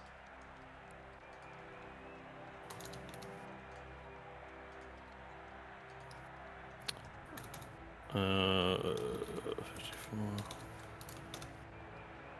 Sorry, I'm just doing math here on the various hit pools. We'll be done. Okay, you've killed 2. Yeah, you've killed 2, and the other ones are prone. Okay, so there was 5 remaining on the ship. The 6th one you hope just killed. The 3 of them have been knocked prone. So you let out that wave of force, and it moves through. It only affects like people that you choose for it to affect, right? It does nothing to your allies. So it moves through your Ghost Elf crew, hits the Marines, knocks 3 of them right down on their ass. They fall with heavy power armor, and the 2 of them immediately sort of blow apart, like their wrists fall off because their pieces are modular. They sort of just fall over, getting hit from it. One of them actually, they don't move though, right? They're not. This isn't force movement. No, Yeah, they just so they- fall prone. Yeah, so they fall prone in place, and 2 of them perish. They're marked with red, the ones that are perished, and they're marked with the little black symbol, the ones that have fallen prone. Is there any more embellishment you'd like to do, please? No, I think we're Okay. good for now. That'll do it. All right, and that brings us to Nash. Oh, wait, you have an end of turn. We're gonna Oh, right. proximity Gosh, turn dang it. stuff. I can't We got remember dragon to do shit to this. do. now Oh, that the I turn's will. over. One last thing, this very small thing at the end of Stanley's turn. He will say, "We need to get the dead paladins off the ship," and then give that as a general command. Good call. I was gonna punish you guys for not thinking of it. Good call. There we go. All right, so perfect. You make that command, and the elves immediately know what you're talking about. But for now, the dragon fight continues. Since you're higher up in the turn order than the Chrome Dragon, you can use your legendary action first, Nash. Okay. Let's do that. By the way, those paladins being left there reminds me of something. Oh, Darkest Dungeon, when you kill a thing and then its guts or junk sits there and you have to kill it before you can get to the next guy. I freaking love Yeah, that. exactly. Difficult terrain. All right. Yeah, so tail swiping again. Yeah, you also have wing attack as an option. It costs 2 Yeah. actions. But That costs 2 actions. That's just out of that my one's 3. a full thing. So you beat your wings. Yeah. You might do bludgeoning damage and knock prone, and then you can fly up to half your flying speed. So it's kind of this like knock people on their butt with your wings move, and then tail attack is just like I'm attacking with the tail. Well, I don't want to really go anywhere, so I'm just going to attack with the tail again. Yeah. So here comes. Here's the 20. That'll be a 23 to hit. A 23 to hit. It is a hit. Just barely. No. Well, you have a good sense of the dragon stats, I would think, because you're also looking at a dragon stat sheet. So, Yeah. Yeah, 2d8 that's a plus hit. 6 will be a total of... Oh, why my brain? 9, 10, 11, 12, 13, 14. 14 points of bludgeoning. Or, bludgeoning? Slashing. It is bludgeoning damage. Bludgeoning, yep. Yeah. Bless you. All right, and he's going to use a legendary action of his own as well to do a tail attack. So the dragons are locked in combat, and he hits with a 29. That's definitely a hit. a So hit. 2d8. So I think it's 2d8 plus 6 for me as well. I get 2d8 plus 8. Wait, are you adult or elder? What are you? We're both adults, but there's variations. We're among all dragon adults kind. here. We're all okay. adults here. We're all adult dragons here. But we're all adult dragons here. Expect everyone to behave. There are little variations between the different dragon types. Even they're not completely like 1-to-1. So I'm going to do 16 points of bludgeoning damage with the tail. So Varel, you're sort of dodging as you see what Nash's tail goes out, slaps the chrome dragon. The chrome dragon snaps like a tail on him. One of his scales comes flying off. We are going to... Well, it's now Nash's turn. Your turn's not for a long time. Do you want to adjust those hit points on my avatar? I'm going to. Oh, okay. Yeah. You took 16, so that would be 144. Okay. Now, I kind of want to coordinate with Kyle. Well, it is your turn, so you can ready some stuff up. I mean, can I... So look at your sheet, though. You have a lot of options, right? You got your multi-attack, which is Frightful Presence, Bite, and 2 claw attacks.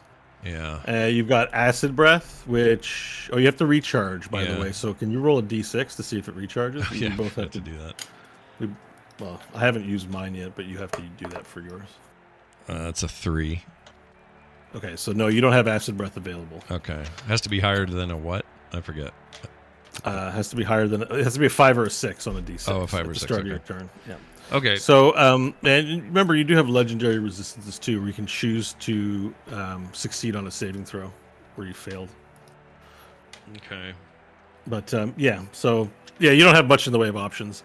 But I did in your sheet for your Dragonheart allow you to cast spells. Right, cast normal Nash spells, right? So you have spells as an option for you as a dragon. Right, and that's what I wanted to coordinate, because in my heart of hearts, I think Varel would like to be large and in charge. And you're not wrong. Yeah, and have him, like, when he finally does go ham here, maybe the bigger the better. So I think I am going to do this. I'm going to cast Enlarge on him at second level. He is a willing participant. What do I get at higher levels? Anything cool? Hold on. Oh, there is no higher level. Yeah, it's just second level. Okay. Well, that makes sense. Okay, so I will cast it. And you're now way bigger than you were before. And now twice your size. Yeah. Not only that, you have let me just verify some of this. Double its all dimensions, growth increase. That include your weapons, medium to large. Target has advantage on strength checks, strength saving throws. Not that you need too much of that, but the target's weapons will grow to match the new size. These weapons are enlarged, and the target attacks deal an extra 1d4 extra damage. So on all your damage rolls, you want to put an extra 1d4 on there. Excellent. That's my action. I will not spare any movement because opportunity attacks and all that. So I will stay where I'm at. Is that your turn? Yeah. All right. Well, legendary action for the dragon. I'm going to tail attack you and break that concentration. Great. Oh no! No. Big Varel, tiny Varel. Oh, this will suck. I like what Varel's token does to Scott's dragon, though, because it just looks like Varel now has a cool dragon body. It does. And he's really thrilled about it. Yeah. He's so happy. Look at him. He's like my dog. I love it. So 22 to hit. That is a...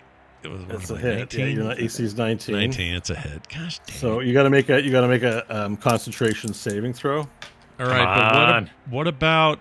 Okay. I'll do one. And I'm going to do a full 24 points of bludgeoning damage to you.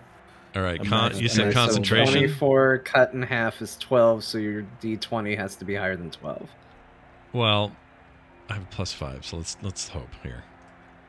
A +5 to what? To concentration. There's no concentration +5. I think you're looking at Constitution. Oh, Constitution. Sorry, I'm looking at You just Constitution. have to roll 12. There's no modifier. Oh, I just have to roll 12. That's it. 12 or higher. 12 or higher. I'm scared. Okay, I'm pushing it. I hate wasting spells. 19. Whew. All right, you nice. maintain concentration. Okay, that brings us to the elves' turn. The elves continue to fight all the prone guys with advantage. So, so the ones that are still fighting, active ones, fight. Okay, they get through on one of them. How close is this guy? All right, so this one here dies. All right, the other two, they're trying to hit them, but the armor is very tough. They don't get through.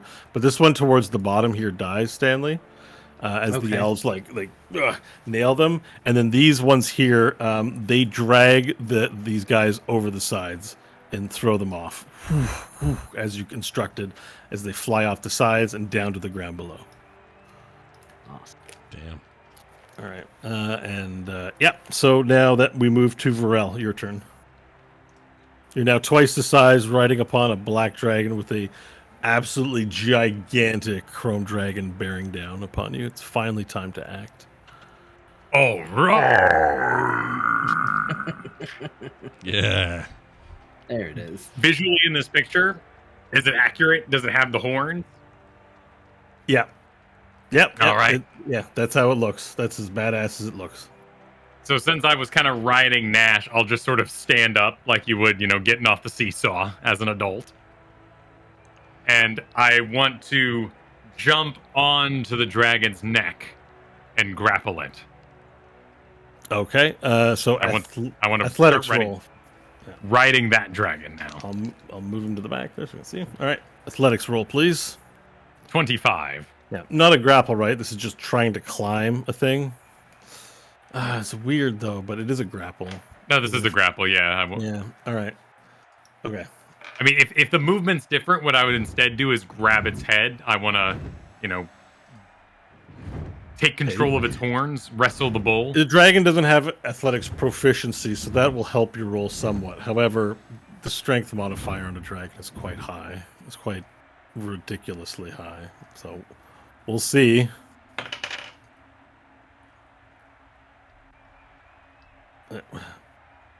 Wait, 8 plus 8 is 16, right?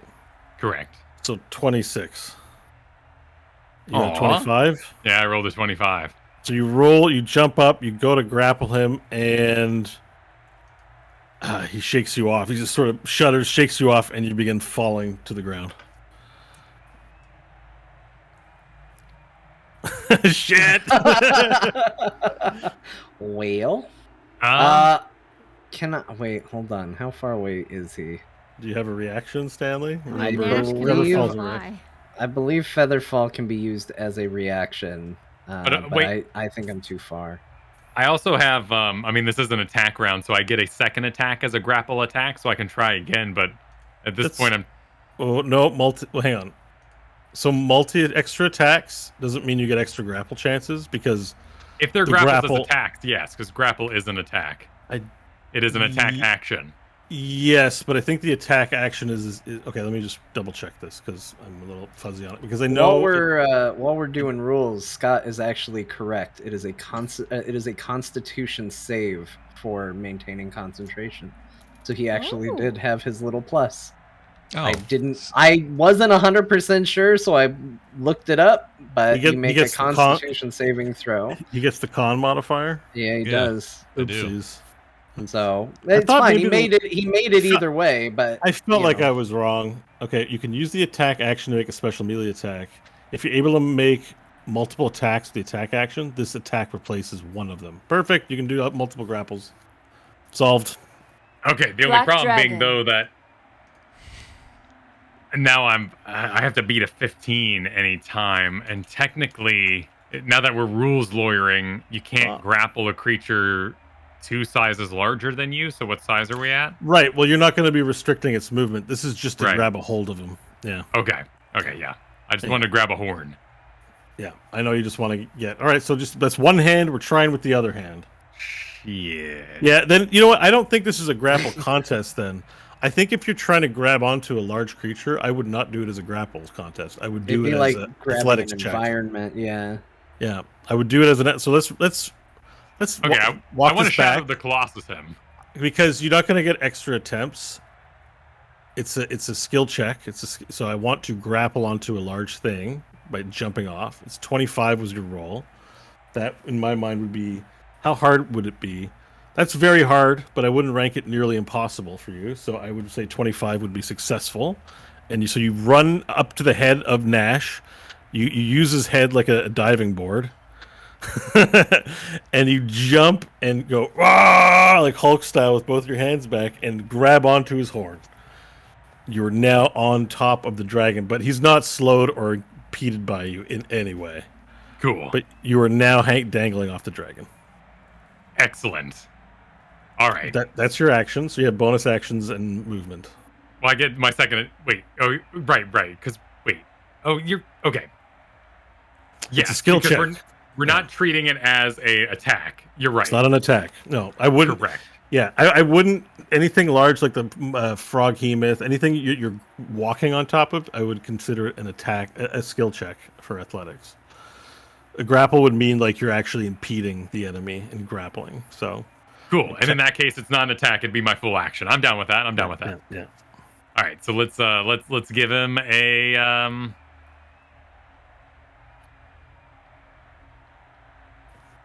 Let's hook him. Oh wait. Is this bonus? It's temporary HP. No, I don't want to do that. Okay. Could bite him. I'll flame burst him now that I'm on top of him. Okay. Flame See if it does burst anything. Sure.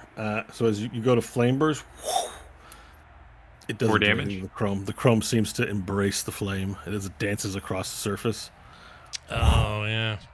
Bummer. Should have thought of this about the fire. All right. Well, I've still got a hold of him. That's my turn. Reminder to Nash to do something. All right. Well, it is end of your turn, which means legendary actions can take place. The dragon is going to continue swatting at. I'm going to burn the last of his legendary actions this round to swat Nash again with a tail attack. Great. I think you still have one left too for this round. I do. Nash. So you can use that now too if you want. I'll do it 17 now, yeah. to hit, and he doesn't hit you. Nope, Actually, he misses. That's wait. a big old ass It's not miss. 17, it's 19 to hit. Sorry, wrong modifier. 6 plus 13 is 19. Yeah, he does hit you. And then he does hit. Okay. Yeah. All right. So your modifier is 11. So when I go to your sheet, and then my modifier is 13. It's super fair, I know. So you take 16 points of damage. Okay. There. Yeah. Bludgeoning. All right. I'm returning the favor for a. Oh, that's not going to hit for a 19.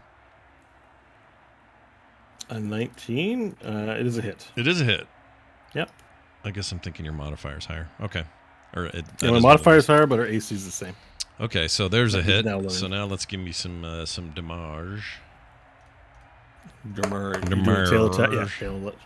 I Let's think it's do 2d6 plus 8 for you. Yeah, 2d6 plus 6 plus 6. No, it's 2d8 plus 6. 2d8 plus 6. Yeah, 2d8 plus 6. So that's 16 points, right? All right. Let me. Yep, 16 points of damage. So he smacks you in the head with the tail. You smack back again. You've hit each other 6 times with tails. Like in this round, it's just 2 dragons smacking each other with tails. Yeah. At the front of the ship. 16 So points good. of damage. Okay, perfect.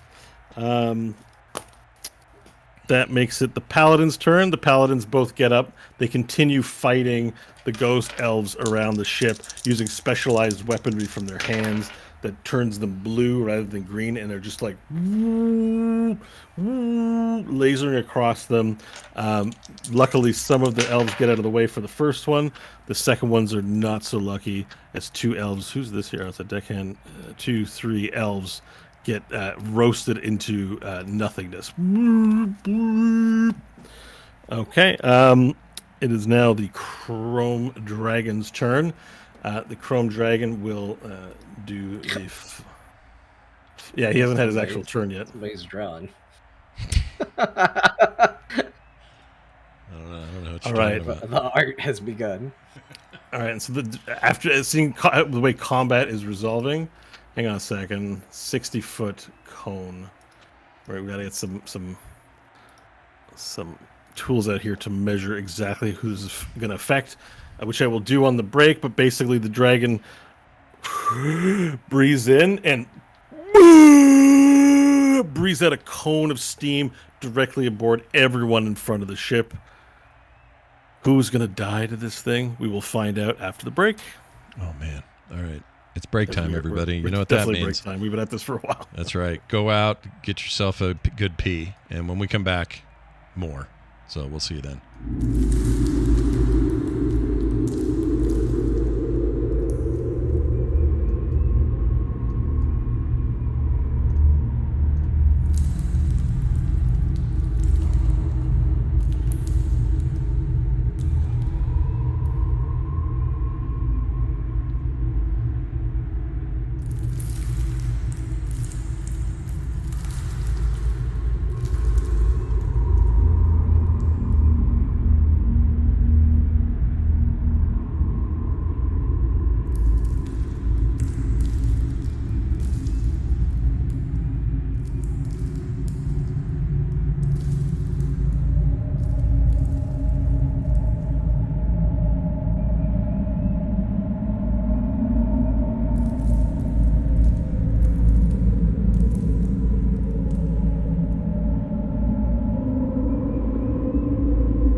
Okay.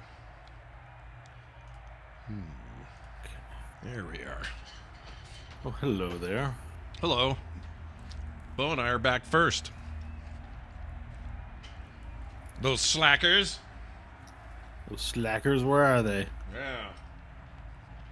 Yeah, see?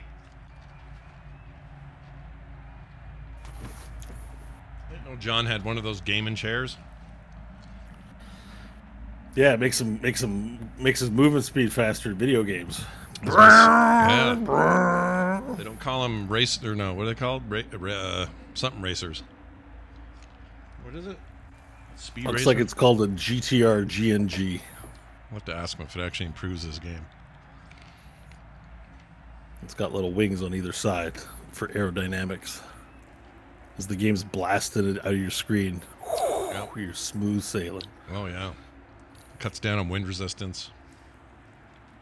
All that. Oh, Bo, good news. Yeah. I told you What that is the good news? what's it called? Crap, can't remember the name of the game. Hold on. The game by the ex-Blizzard or ex-Heroes people. Frost Giant. No, I don't know what the game is, but that I am excited to hear about that. But Catalyst Black. So I Oh, told yeah, you no, that that this game's didn't fun. that it wasn't running on my what do you call it? Freaking I can't talk. Backbone, but it does. It just Oh, you got it working? it's just the menu stuff doesn't. Oh. And that's fine. I just thought, oh, well, if the menu stuff doesn't work, then probably the game doesn't. But I went into the game and then tried it, and it's fine. It plays great. Sweet. In fact, I own idiots. I don't know what it is. I'm sure there are bots in there, but like I'm usually top 2 kills win most of my games. Not all of them, but Same. it's kind of wild. I get friended a lot, so I think a lot of these people I'm beating are. I think they are. Like I just think they're actually that bad at playing this game. They're not used to it. I haven't made a single purchase. I'm using the default gun and the default launcher, and I've leveled it up with free stuff, but I'm like just owning face so hard. Yeah, I'm kind of rocking them. It's almost to the point where I wonder if they buffed the new weapons so that it would make people have fun, I guess. But I see everyone using these fancy guns and they suck. Yep. I'm like, you suckers paid. Big time suck. You paid to get owned by the free-to-play guy. Dude, John, what's Alexander's face here in this shot? This is great. He looks like a blobfish. Oh, John's muted. You're muted. It's a pure concentration walking face. Walking takes a lot of effort right now. Sure, You got to sure. concentrate hard. And That's so cute. this little face he makes, it does look like that. This little face he makes when he walks. Oh my goodness. What did you post, Kristen? The face that it looks like. Oh. Yeah, I know, but like, what is it? It's a blobfish. Are they? Oh, Is good that a real God, thing? Gross. Is that a real fish? So gross. What Nash looks like under his hood. Yeah, that's what I kicked under the bed. Ew. I Hold believe on. it's like a near deep sea fish, so out Okay. of pressure it kind of falls apart. Blobfish, ugliest fish animals, and blobfish. The Smithsonian's trying to stand for it here. Yeah. Hey guys, be nice to it. Yeah, it's not that ugly. It's not a bird. I mean, they must mate, so they find each other attractive. Oh, yeah. That's hard to imagine. Probably just a chemical. Yeah, and like Kyle said, these are deep sea, so they probably look very different when they're under the pressure. That last picture, Life is John. a cage. That's that's Alexander Sega CD style. Sega. That's what we get when we look through the mesh. Yeah, it's pretty good. Oh, and looking those mesh. teeth. Through the Mesh is my favorite 90s CD. Oh, I know. And then Oh. here's his like album cover, Deep Thoughts. He Yeah. just looks very He wrote introspective. a novel. Yeah. Is that bacon? No, that's his A spoon. spoon. He's vaping. He's already vaping. So the Looks vaping like a baby. vape. Everyone It's a vapes. vape pen. Me as well. All right. I think we're back. Let's go ahead. Let's see. Okay, we've returned and back to the action with Bo Schwartz, your captain. Bo? The Everyone, please, seats in the upright position and make sure your seatbelts are on. There you go. All right, the chrome dragon, reels back with Varel hanging off of him and breathes out a large breath of steam, and everyone can see where it's covering. So I need all y'all to make a Constitution saving throw, please, as a steam breath splashes over the top of the ship, covering half of it in heat and water. Am I out of the cone? I got a 9. You're out With of the cone. advantage, I got a 9. Hold on. 22. Ooh, that wasn't great. What's my modifier? Plus... Drop so many dice on the ground, I'm going to step on them later. Oh my god. Wait, how do I do... That's just a +5 modifier. Oh, okay. All right, well, that's a 12 for me. Okay. Not I great. get everyone. I got Stanley. I got Nash. Hope. What was yours? 22. Okay, you save. So you'll take half damage, and Varel. Oh, Varel's not affected. It's 79 points of damage Damn! as steam billows out. Hope you take half. Stanley and Nash, you take the full amount. I'll mark it off your dragon sheet there in just a second. So 104 minus 79. Where's my calculator? I'm not doing this one on paper. Gosh, dude. You have 25 dragon hit points remaining. Shit. Okay. And the rest of the let me move these to the back. The rest of the elves include Deckhand, Pie Spit, Jolly Good Sneer, Mung, Deckhand, and who's this? These elves evaporate into nothing as the heat removes the ethereal form, removes the integrity of their ethereal form in this realm, and obliterates half of the ghost crew. Steam melts, splashes on top of the ship, and also damages the ship, but it's still in working order. No destruction of significance, but does sustain the 79 steam damage as well. Yeah. As he belches out those flames. Does he do anything else with his turn? No, that is his action. And it is now up to Hope. You're next. As you watch, as you're just on the cusp of it, you watch the entire crew in front of you, the ghosts melt into nothingness. Were the Kurama Kishi damaged as well? It's a good question. I forgot they were prone and not dead. Let's resolve that. And it's each creature in an area, so let me roll their saves too. Good question. Ooh, wrong dice. Alright, they're going to take half of that 79. Which would be 39. And that 39 still does also melt them as well. So they're good question. Thank you for the reminder. So the steam breath also dissipates their armor, heats them up, bubbles, and the flesh inside you can see sort of melt. And as the ship moves on, they sort of blow off to the side as they fly down below, clearing the deck also of any further paladins of the umbilical order as they fly off the side. Okay, that brings us now to your turn, Hope. Okay, Hope's gonna...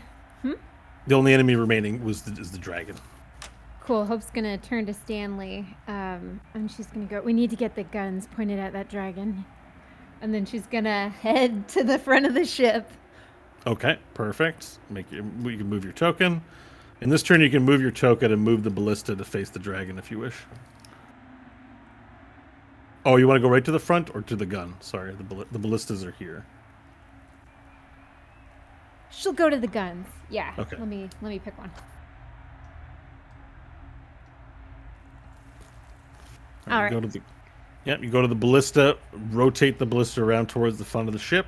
You see these little two handles where you can pull triggers on them. Oh, wait, to so I make can them face fire. the dragon from the front like that? Yeah, it rotates around. Oh my goodness. Okay. Well, she's really embarrassed. She said that stupid thing to Stanley. She's gonna face the gun at the dragon.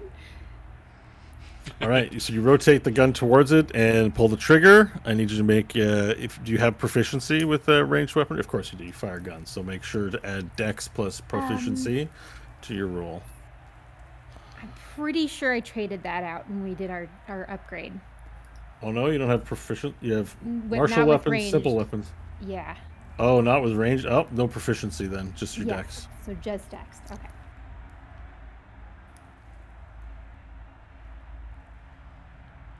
$12. All right, you fire at 12 and fire off the arcane beam as it sort of shaped into an air, goes whoop, poof, flies into space, missing. All right, that's end of the turn. I don't have any legendary actions. Nash, you have one. Oh no, you used your last one too, I think. Yeah, Quick question: Can she can still take her 3 attacks with it? Yeah. Yes. Yeah. Yeah. Okay, cool. So she'll fire off 2 more shots. It's a stationary weapon, but you can fire more shots. Yeah, I didn't think of that, but I think that makes sense. Go ahead. Yeah, make your rolls. All right, next one is a dirty 20. Well, it's a crit, right? 20 is a crit for you, so it's a auto hit. No, it was just a 15, but Oh, that's fine. dirty 20. Yeah. Still a hit. Still hit. Still hit. Still hit. Cool. And then how much damage would this do? So you're gonna roll 3d8 and add 8.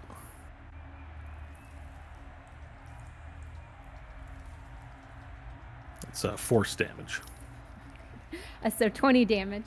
Okay, 20. Marking it down. And we'll just check the immunity here for force. We're good. Okay, so you do 20 points of damage. Perfect. shot. And then same roll for the 3rd shot. Hit. 3d8 plus 8. 18. 18. All right, so the first shot misses. The next 2 as you bring it in closer and aim. Hit twice, once for 20, once for 18. 140. Yeah. Okay, the total damage inflicted upon the Chrome Dragon is up to 140. And yeah, you fire 2 shots and it hits him.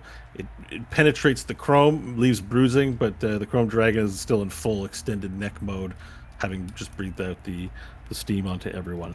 We are now at the start of a new round, which means legendary actions are replenished for Nash and for the dragon. Stanley, you are up first.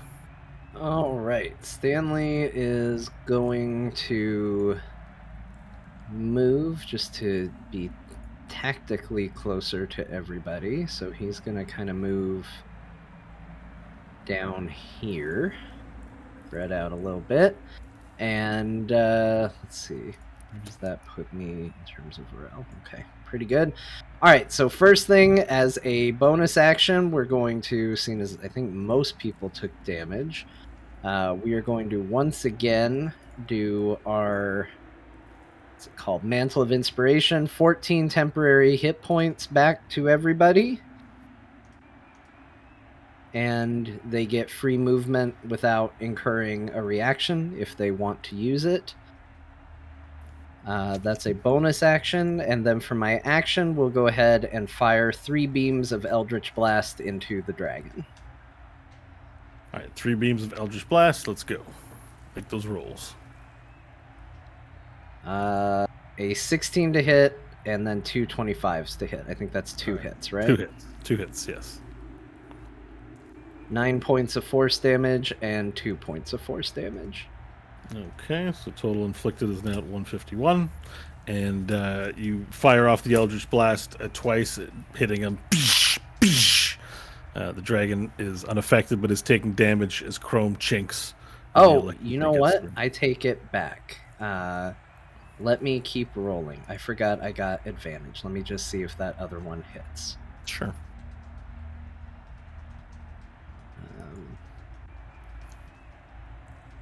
Where's my notes? Okay, so the actual breadth of rolls would have been 3 hits. Okay. Then roll the extra damage dice for the 1 hit. Really glad I fought for this 1 additional point of damage. All right, 1 more point of damage. Put it on there. We fought so hard. We came so far. Okay. Would I be able to use the reactionless movement to walk back on the ship? Walk off the dragon? Probably not. No, because it's just movement. You're sort of stuck there. can't really. I mean, if you can jump as part of movement, you are looking, about 10 feet out-ish. You could probably leap back, but you'd have to like clutch onto the side. So I'm going to require an acrobatics roll to see about your ability to not miss the ship. I'll stay here. All right. Okay. So Stanley, anything else for your turn? Nope, that'll do it for me. All right. And to turn actions, I'm going to have a tail attack come in after Nash. Great. Nash, you want to do anything? No. Well, I mean, I'll roll against her. I'll see if you can hit. You can hit? Yeah, but you have legendary actions too. Yeah, so but can I go? Do I get to go before you, or can we? Yeah, but you are higher in the order, so you would get your tail attack first. Oh, well, then hell yeah, let's do that. All right. Tail attack incoming. Here we go. Come on, be a good roll, you big piece of shit. Come on. Oh, jeez. So that's 19? That's a hit. 19, it is a hit. Roll your damage dice. Sorry, that's 20, not natural. 2d8 right. plus 6. Damage 8, or damage dice coming in. 2d plus 6. So that's 11 points of bludgeoning. He takes 11 points of damage. We're up to 163 inflicted. He also rolls a 19 versus you, and you're going to get hit. So you swap with the tail, hit him. He swaps the tail. You take 23 points of damage. Great. So that doesn't. You have 2 points remaining in dragon form. Okay. Well, no. Do I get the 15 Stanley gave us? So it should have. Yeah, then you'd have your 14. temporary hit points. Yeah. Sorry, Okay. I'll re-add 15, so you're at 17. Sorry. Okay. Good call. All right. Yep. Great. Not that it doesn't matter that much. No, it matters. You don't want to drop your dragon form if you can't help it. Yeah. All right, Nash, it is now your turn. All right. We're gonna go. How often does he get to roll to recharge his breath? Oh, I gotta do that now, don't I? Yeah, you got to do that once at the top of the round. 5 or 6. Okay, come on, baby. Ugh, 3 didn't work. Yeah, no breath for you. Okay. Let's go with a multi-attack. Use my frightful presence, and then I get 3 attacks. Here we go. So frightful presence would be first. I got to roll a save. Oh yeah, you gotta do a save on it. So frightful presence, you gotta do a DC 16 Wisdom saving throw. Oh, saving throw? Okay, I just choose to succeed. Well, let's roll first. I have to do it after. 12 plus. It's a wisdom saving throw? Yeah. Oh, never mind. I just pass. That's okay. Okay. So We're all good. No right. frightened. No worries. Okay. Let's do the melee, the first bite attack, or the 1 bite attack. It's 2 bites and 1 bite, 2 claws. Right? Yeah. I think that's right. Okay, here Great comes the YouTube bite. video. Bite will be. Oh, I got to roll for hit. Hold on.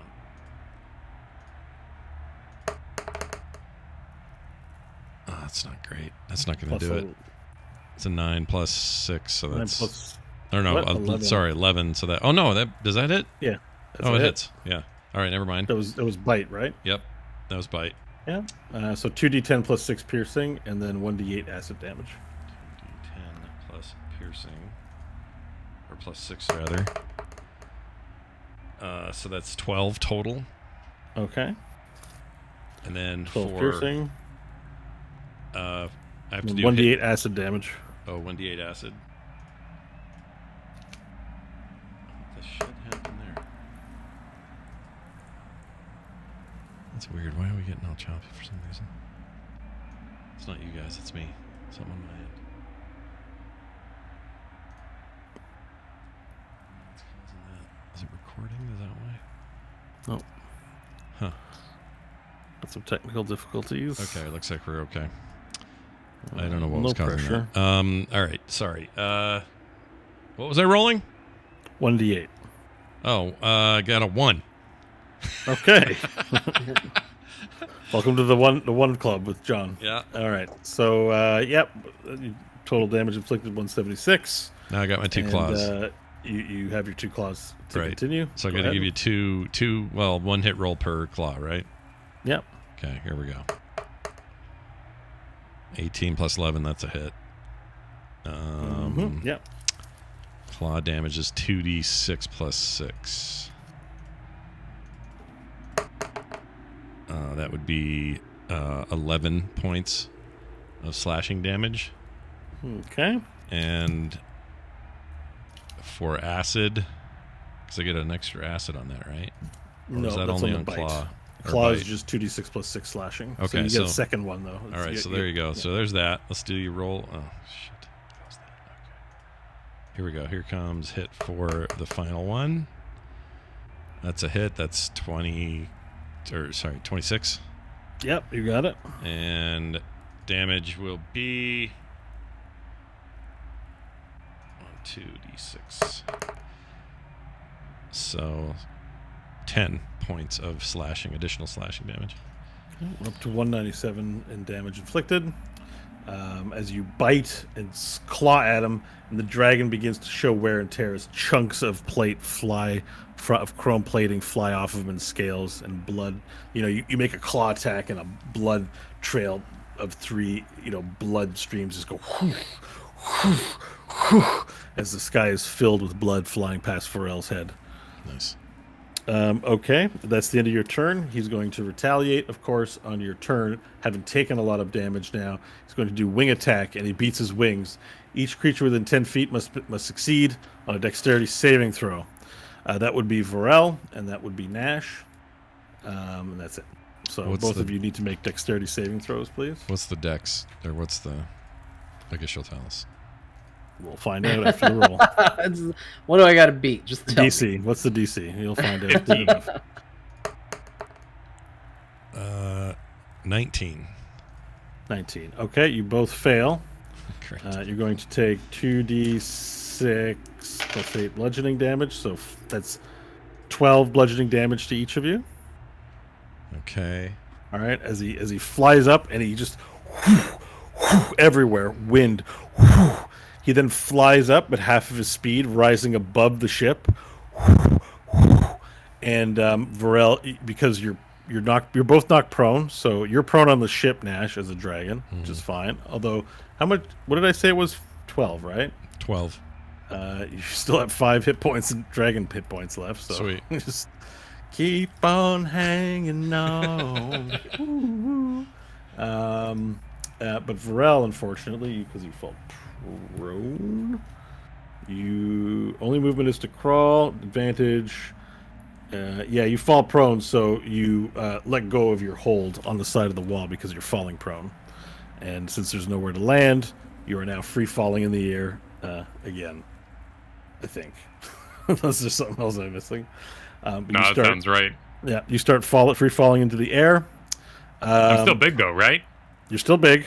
Sweet, so I can go. Man, we haven't been rolling concentration checks, I don't think, but yeah, you're still big. No, we haven't been.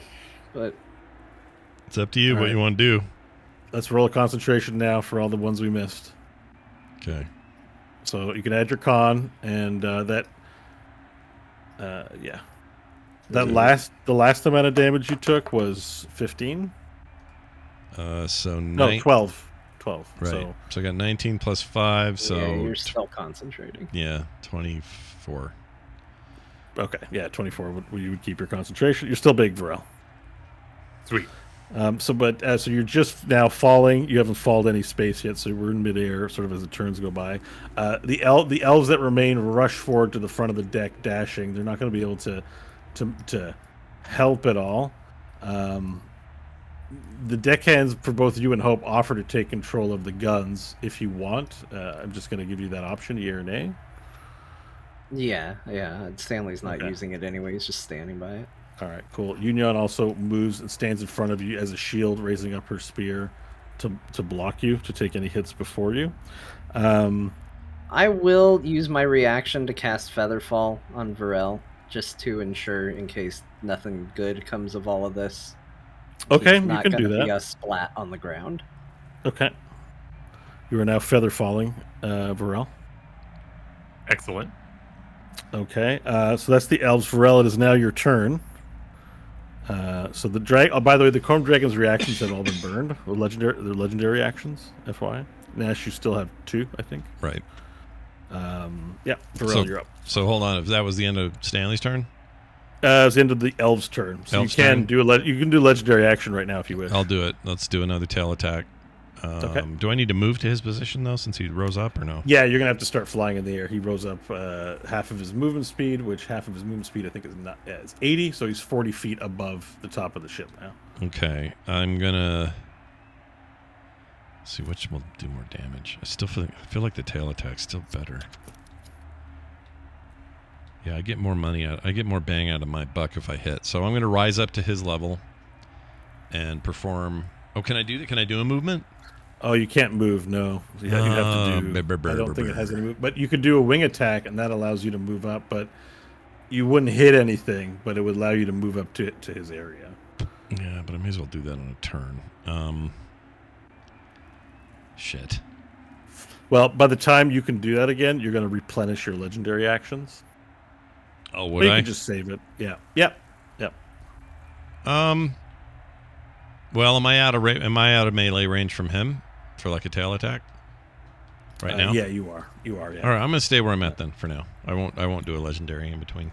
Okay, but you know what? You would get an opportunity attack as he moved out of his way. So I'm going to allow an opportunity attack of some kind. If I move.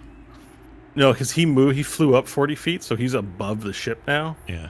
But I didn't give you an opportunity attack. He actually flew out of your melee. You're range, saying do one now is what you're saying? Yeah. I forgot, so I'm going to give that to you with like a bite or a claw. Let's do. Let's see. What am I going to get the most out of here? Probably the bite because I get a little extra damage on the acid. Yeah. So here comes. Hit will be 24. It's a hit. And I will now remind myself which one has what. Hold on 1 second. Bite is 2d10 plus 6. Yeah. And then 1d8 for acid. All right, so that is 11 plus 6, so 17. Okay. And then the acid add-on, 1d8, is a 5. Okay. He's now up to 219 hit points sustained. You fly up into the air. Not a flap, sorry. You bite him, as he moves up, like in the thighs, like, and he lets out a definitely a pain yell at this point. Sweet. This dragon is tiring, that you can see. We now move to Varel's turn, or we're back to Varel's turn. I can't remember how we got here. Yeah. Did he move out of range of me? You've descended. He's a big guy. He's a very big dragon. So you were up high. You're now near his leg. Okay, cool. Well, if I've been slow falled, I'm just gonna fighting game juggle, as it were, and just start attacking as I float down the side of it. Okay. And just be wailing on that leg. All with right, make your attacks. Chrome's Bane. 29 versus AC? Hit. No, right? I'll go ahead You and roll guys the have hit second enough attack. times now. Yep. You guys have hit it enough times. 19's a hit. 19's the AC. Well, the 29 was the attack. No, I know. I'm just saying. So you Oh. you don't have to wait for my acknowledgement. You can know it's. Oh, 19. sure. Yeah. 23 is the other attack. Yeah. So 2 hits. All right, here we go.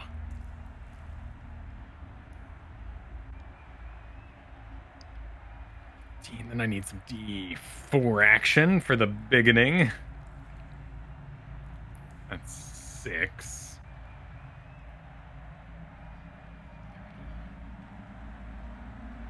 34 plus the 40 points of magical slashing damage. 40. 40 points. Damn. 40 points. All right. So as you, you've slain the creature. Yeah. But as Nice. as you've been flying down, I want this to be juggled properly because you haven't had a hit this entire 3 hours. I think we've been playing with raw impatience and raw fury. You begin hitting, and the hit in the leg, the first hit, it does something to its body. It has a reaction to it where it stops flapping its wings suddenly, and drops a bit, and that gives you time to feather fall onto his chest as he falls prone in the sky, like struggling. and you run up across his belly, all the way up into his chest and neck area, where there's a vulnerability that you can see, and you bring the second sword strike down inside of the neck, and steam billows out all around you, and you don't care. You're being a fire yourself. You let the sword in, and you keep smashing the sword as it's lying prone in midair. And with that, it lets out its last scream, billowing steam into the air, Rah! As it begins to explode with steam pressure that you're releasing. And the rest of the party sees as now you're feather falling, but it's falling at its own pace, and you're holding onto the sword. So it's falling at full pace, and you're holding onto your sword, also falling at full pace, even though you have the feather fall engaged. So as that happens, and the party's sort of at the front of the boat, or front of the airship Fate 6, and we're not paying attention to what's going on around them, a giant hand envelops the ship. I need a dexterity saving throw from everyone, please. Oh, please. Please be good. Oh, I guess it's going to be a 22. Oh Natural my 20. gosh, a 4. That's so bad. Oh, wait, was Nash up in the air? Were you flying? I was. Oh, yeah. You were flying. You were okay. You're not connected to the boat. Oh, then phew, thank you, we'll give you a Kristen. pass on Imagine that you one. were on there. Oh. Yeah, a lot of moving parts, everyone. It's not all recorded. No, I as just easily glad on Kristen that. said something. I would have totally, good job. So Nash, because you jumped from the boat, you hear a big crash, and you look, and a massive lizard folk hand has grabbed the boat like it's a little toy in a bathtub, and has just crushed it. And as the fist comes out, it breaks it in half, and the entire ship goes. Ghost elves dissipate bloop, bloop, as they disappear, as the magical energy moves, dissipates from it. And you look down at the hand, and you look below where the egg was before, and bursting from the egg is a massive building-sized lizard folk, and that lizard folk screams out, time for voice change. Okay. It's a weird thing for him to yell, but Yeah. Time for a voice change. time for voice change. I have returned. Fear me. I am Grojil, the God Killer, and I have returned to the Prime Material to make the gods pay. I am the Slayer of the Flesh God, the Destroyer of Monte Cristo, the Counter of Many Limbs, the winner of poker, the last of the great lizard folk of Razak Val, for all after were weak. Oh, shit. The Lord of Blood Cradle, the winner of backgammon, drinker of hamburger sandwich blends. I am Gushil, and I will defeat all enemies before me. Fear, weaklings, fear. All right, I'm back. I think he made some of those up. Yeah. as this giant hand grabs and breaks it, you look below and you see a lizard folk climb from the egg pulled from the earth by the dragon. He's wearing the building on his back like a backpack. It's a giant backpack. This thing is like 10 times the size of the dragon you just faced, as everyone begins falling to the ground, and Grojil is there. So as you're falling and he's destroyed the ship, he turns his attention to another El Hendari ship, and he grabs it and he throws it as he's walking out. And it's a lizard folk, but he's the size of a mountain. He's a literal mountain of a lizard folk. And I'm going to move us back to the main map here, and we're going to reveal Grojil on the map. Let me go here. All right. To token layer.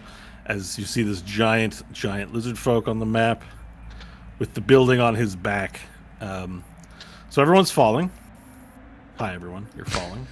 All right, we'll do Featherfall on Hope, Union, myself. Varel already has it. and Nash doesn't need it. So that's everybody that would be falling, right? Yeah, I think so.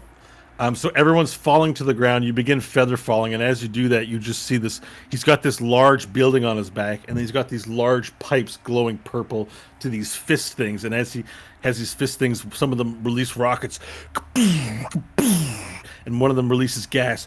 And he's, for a big creature, he's not slow. He's agile. He's catching these ships, throwing them down, breaking them. He smashes the lava. And on his head, he has this helmet, and there's these large pipes from the backpack building into the helmet, and his eyes glow up. He has this one eye's missing. The other eye glows up, and it makes this sort of laser cannon, and it starts shooting towards the goblins at the entrance, going... These large purple lasers, like... And everyone feather falls down... into the general area. I'm now going to move the map to a new battle map here. As you begin falling apart. Now, as you fall, are there any instructions that we would modify or anything you would do while dropping down to this level? Hope's desperately looking for the machine. Sorry, which machine? The triangulosphere. Wasn't that on the ship with us? Good call. The triangulosphere, it was on the ship. It was in the hold. It's now free falling along with everything else. Wait, did Georges die in the breath? Well, no, Georges didn't die, but because the ship blew up, all the ghosts dissipated, so all the ghosts are gone. Oh, right, he was a ghost. Okay. Yeah. Okay, so if I grab, can I see where the triangular sphere is falling? Yep. So as you're falling, you do see it in the air. It's sort of. Who's the remote? Who's got the remote? I would dive for it and grab it with my claws and hold it and keep it from falling. Okay, perfect. You fly down, grab it in your claws. Yeah, and then just kind of, I don't know. It's extremely heavy, even for you. It's heavier than it looks. Okay. It is an Autoluke sphere, however, so that allows you to grab it for now. All right. But you can feel its weight even with the lightning of the sphere. I would slowly drop down to set it down in as stable a place as I can see and not let it crash. Okay, perfect. So so as you look for a place to land, I'm not sure where I put you initially on this map. I put you over here, so you're right here. You could, in theory, fly anywhere as you're descending below. I don't want to take away control from that, but generally speaking, there's so much eruption caused by this tornado of lava that the field has turned into a lake of lava, and people are trying to find precipices of rock and places to land safely. I would want to... I'm not agile enough as Varel, but, I'd love to skydive, kind of try to against the magic, speed myself towards the ground and land on top of Virgil. Well, you could use the Chrome Dragon to speed yourself and then pull it out at a certain point. Yeah. Carry yourself down quickly, and then because the featherfall eventually slows you through the resistance, you land. You want to land right in front of Grosjean? Yeah. All right. Where is your token? There's so many tokens. This map is so big. I'm down at the bottom. Yeah. I'll grab myself. All right. I wasn't sure where everyone was going to end up, so okay. So you're landing right in front of this giant being. So you're basically as tall as his foot. You're up to about his ankle. So you land down before him with your sword. The corpse of the Chrome Dragon splashes into the lava behind you, and you're looking up at the biggest Elden Ring boss in the universe as it's basically staring up at a mountain. And before you stands a person very connected to you in your eye, and your chest begins glowing warmly with rage as you stare up at this giant mountain of a lizard folk. Has it been longer than a minute? The fall would be like 30 seconds. Okay. So we've still got the embiggening going. Yes. Oh, so let me embiggen you here on this map. So we got 3 rounds? I'm just going to make 35? you big. I'm not going to do the token here, but you had how many points? You had 5 hit points left, I think. In Dragon form. I did, yeah. I'll make a note of that. 5 total. Stanley, Hope, you can, because you're feather falling, you can kind of direct your landing. Is there anywhere you'd want to direct it as you fall down into this scene? Seeing that the triangular sphere has been grabbed, Hope's gonna start looking to see if she can't spot an entrance to go deeper. Oh yeah, Stanley, I put you way up to the north here. You can feel free to move your character around. Just in the lava. Just. No, there's a rock thing there. You got a little rock thing. Okay, I got a little island. Yeah. I don't know. None of this looks like a good spot to be. Maybe Stanley would be.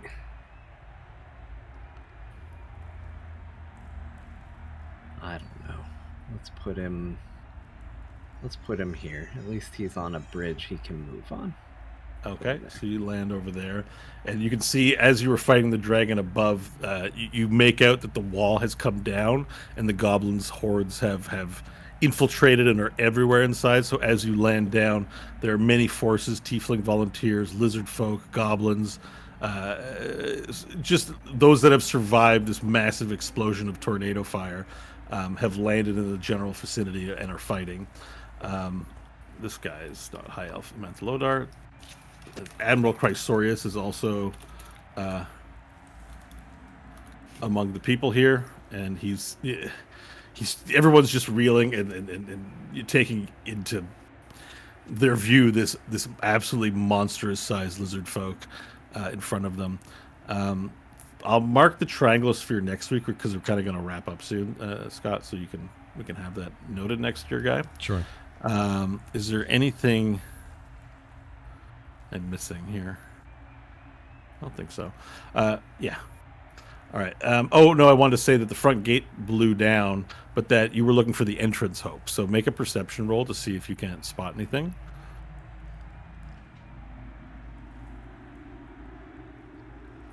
$22. Yeah. So you observe that the building that he has strapped to his back was where you were going to enter into, and that's gone, and there's nothing but lava now. So where the entrance is, you're not quite sure. But this thing, dwarfs, makes the dragon that you just fought look like nothing in terms of there's now a mountain-sized lizard folk swatting your ships and forces out of the sky with laser arms and gas, like some sort of necrotic gas gun on the other arm and all of that. No entrance that you can see. Okay, if she calls up, Crowshill, will it hear her? You can make an attempt. Performance roll, please. 22. 22. You call out Grosjean, and the head of Grosjean looks around, in the same manner that Vorel might, like looking around for the source. And it looks around, and then its eyes rest squarely upon you. Is there anything you wish to say to it? Say to him? Yes. You claim you want to fight a god, yeah? Well, the only god here is the principal. And you'll have to find him for us. Not us. The principal is no god. He is but a man, and I will beat him and anyone put before me. Groshill is the greatest being in the universe.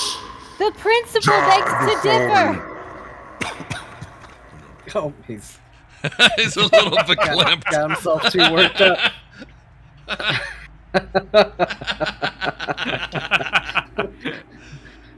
I too will slay the principal in time, but first I will destroy you.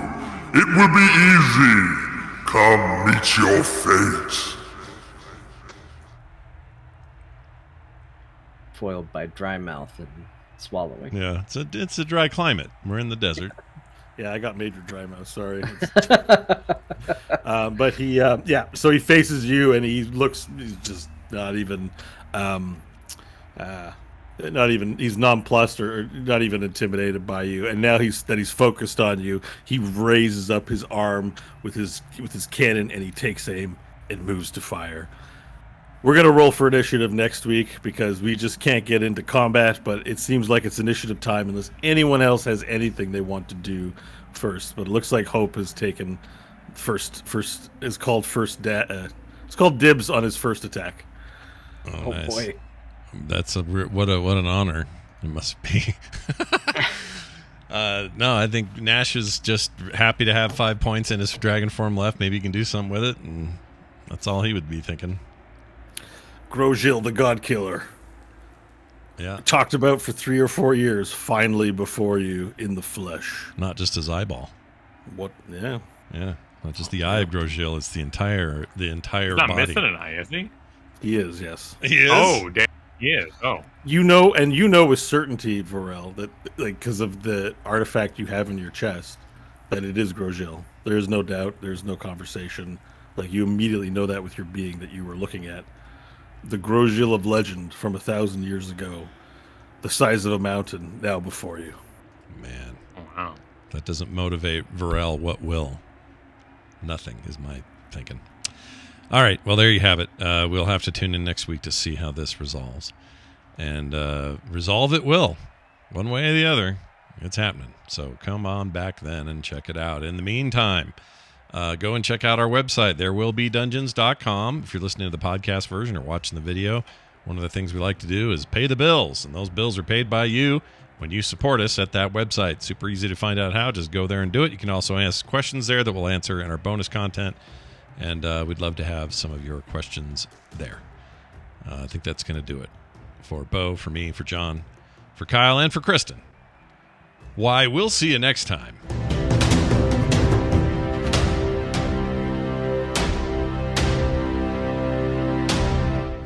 This show is part of the Frog Pants Network. Frog Pants Network. Get more shows like this at frogpants.com. Walnut. Yeah. Walnut. Hello, I'm Lapping Walnut. on a walnut. One of my V Rising servants is called Walnut, and that's what I say. I'm like, Walnut. Come Oh, here. yeah. I saw that the other night when you were streaming. I was like, oh, look, he's Walnut. got his own walnut there. It's pretty Walnut. awesome. Yeah. Grosjean in the flesh. Jeez. By the way, Eddie and Sarah have been around. I don't know if you want to invite Carter in to play D&D with us next week. Oh, I they're have a token around? for Eddie on the map. She's welcome to join. Oh, wild. She may be like, what the hell's going on? Okay, you're level 16. There's a lizard folk the size of the mountain that's going to do like 1 billion points of damage per attack. Have fun. Yeah, I'll ask She'll be her. here. She might like it. I don't know. She wants to, if she's not doing anything, wants to join us for a sesh. Okay, I will. As a return of Eddie in this fight. I'll ask her tonight. See what she wants to do. That sounds like fun. All right. Well, there you go. Thanks, chat, for hanging with us. Hope you have a great rest of your weekend. Goodbye.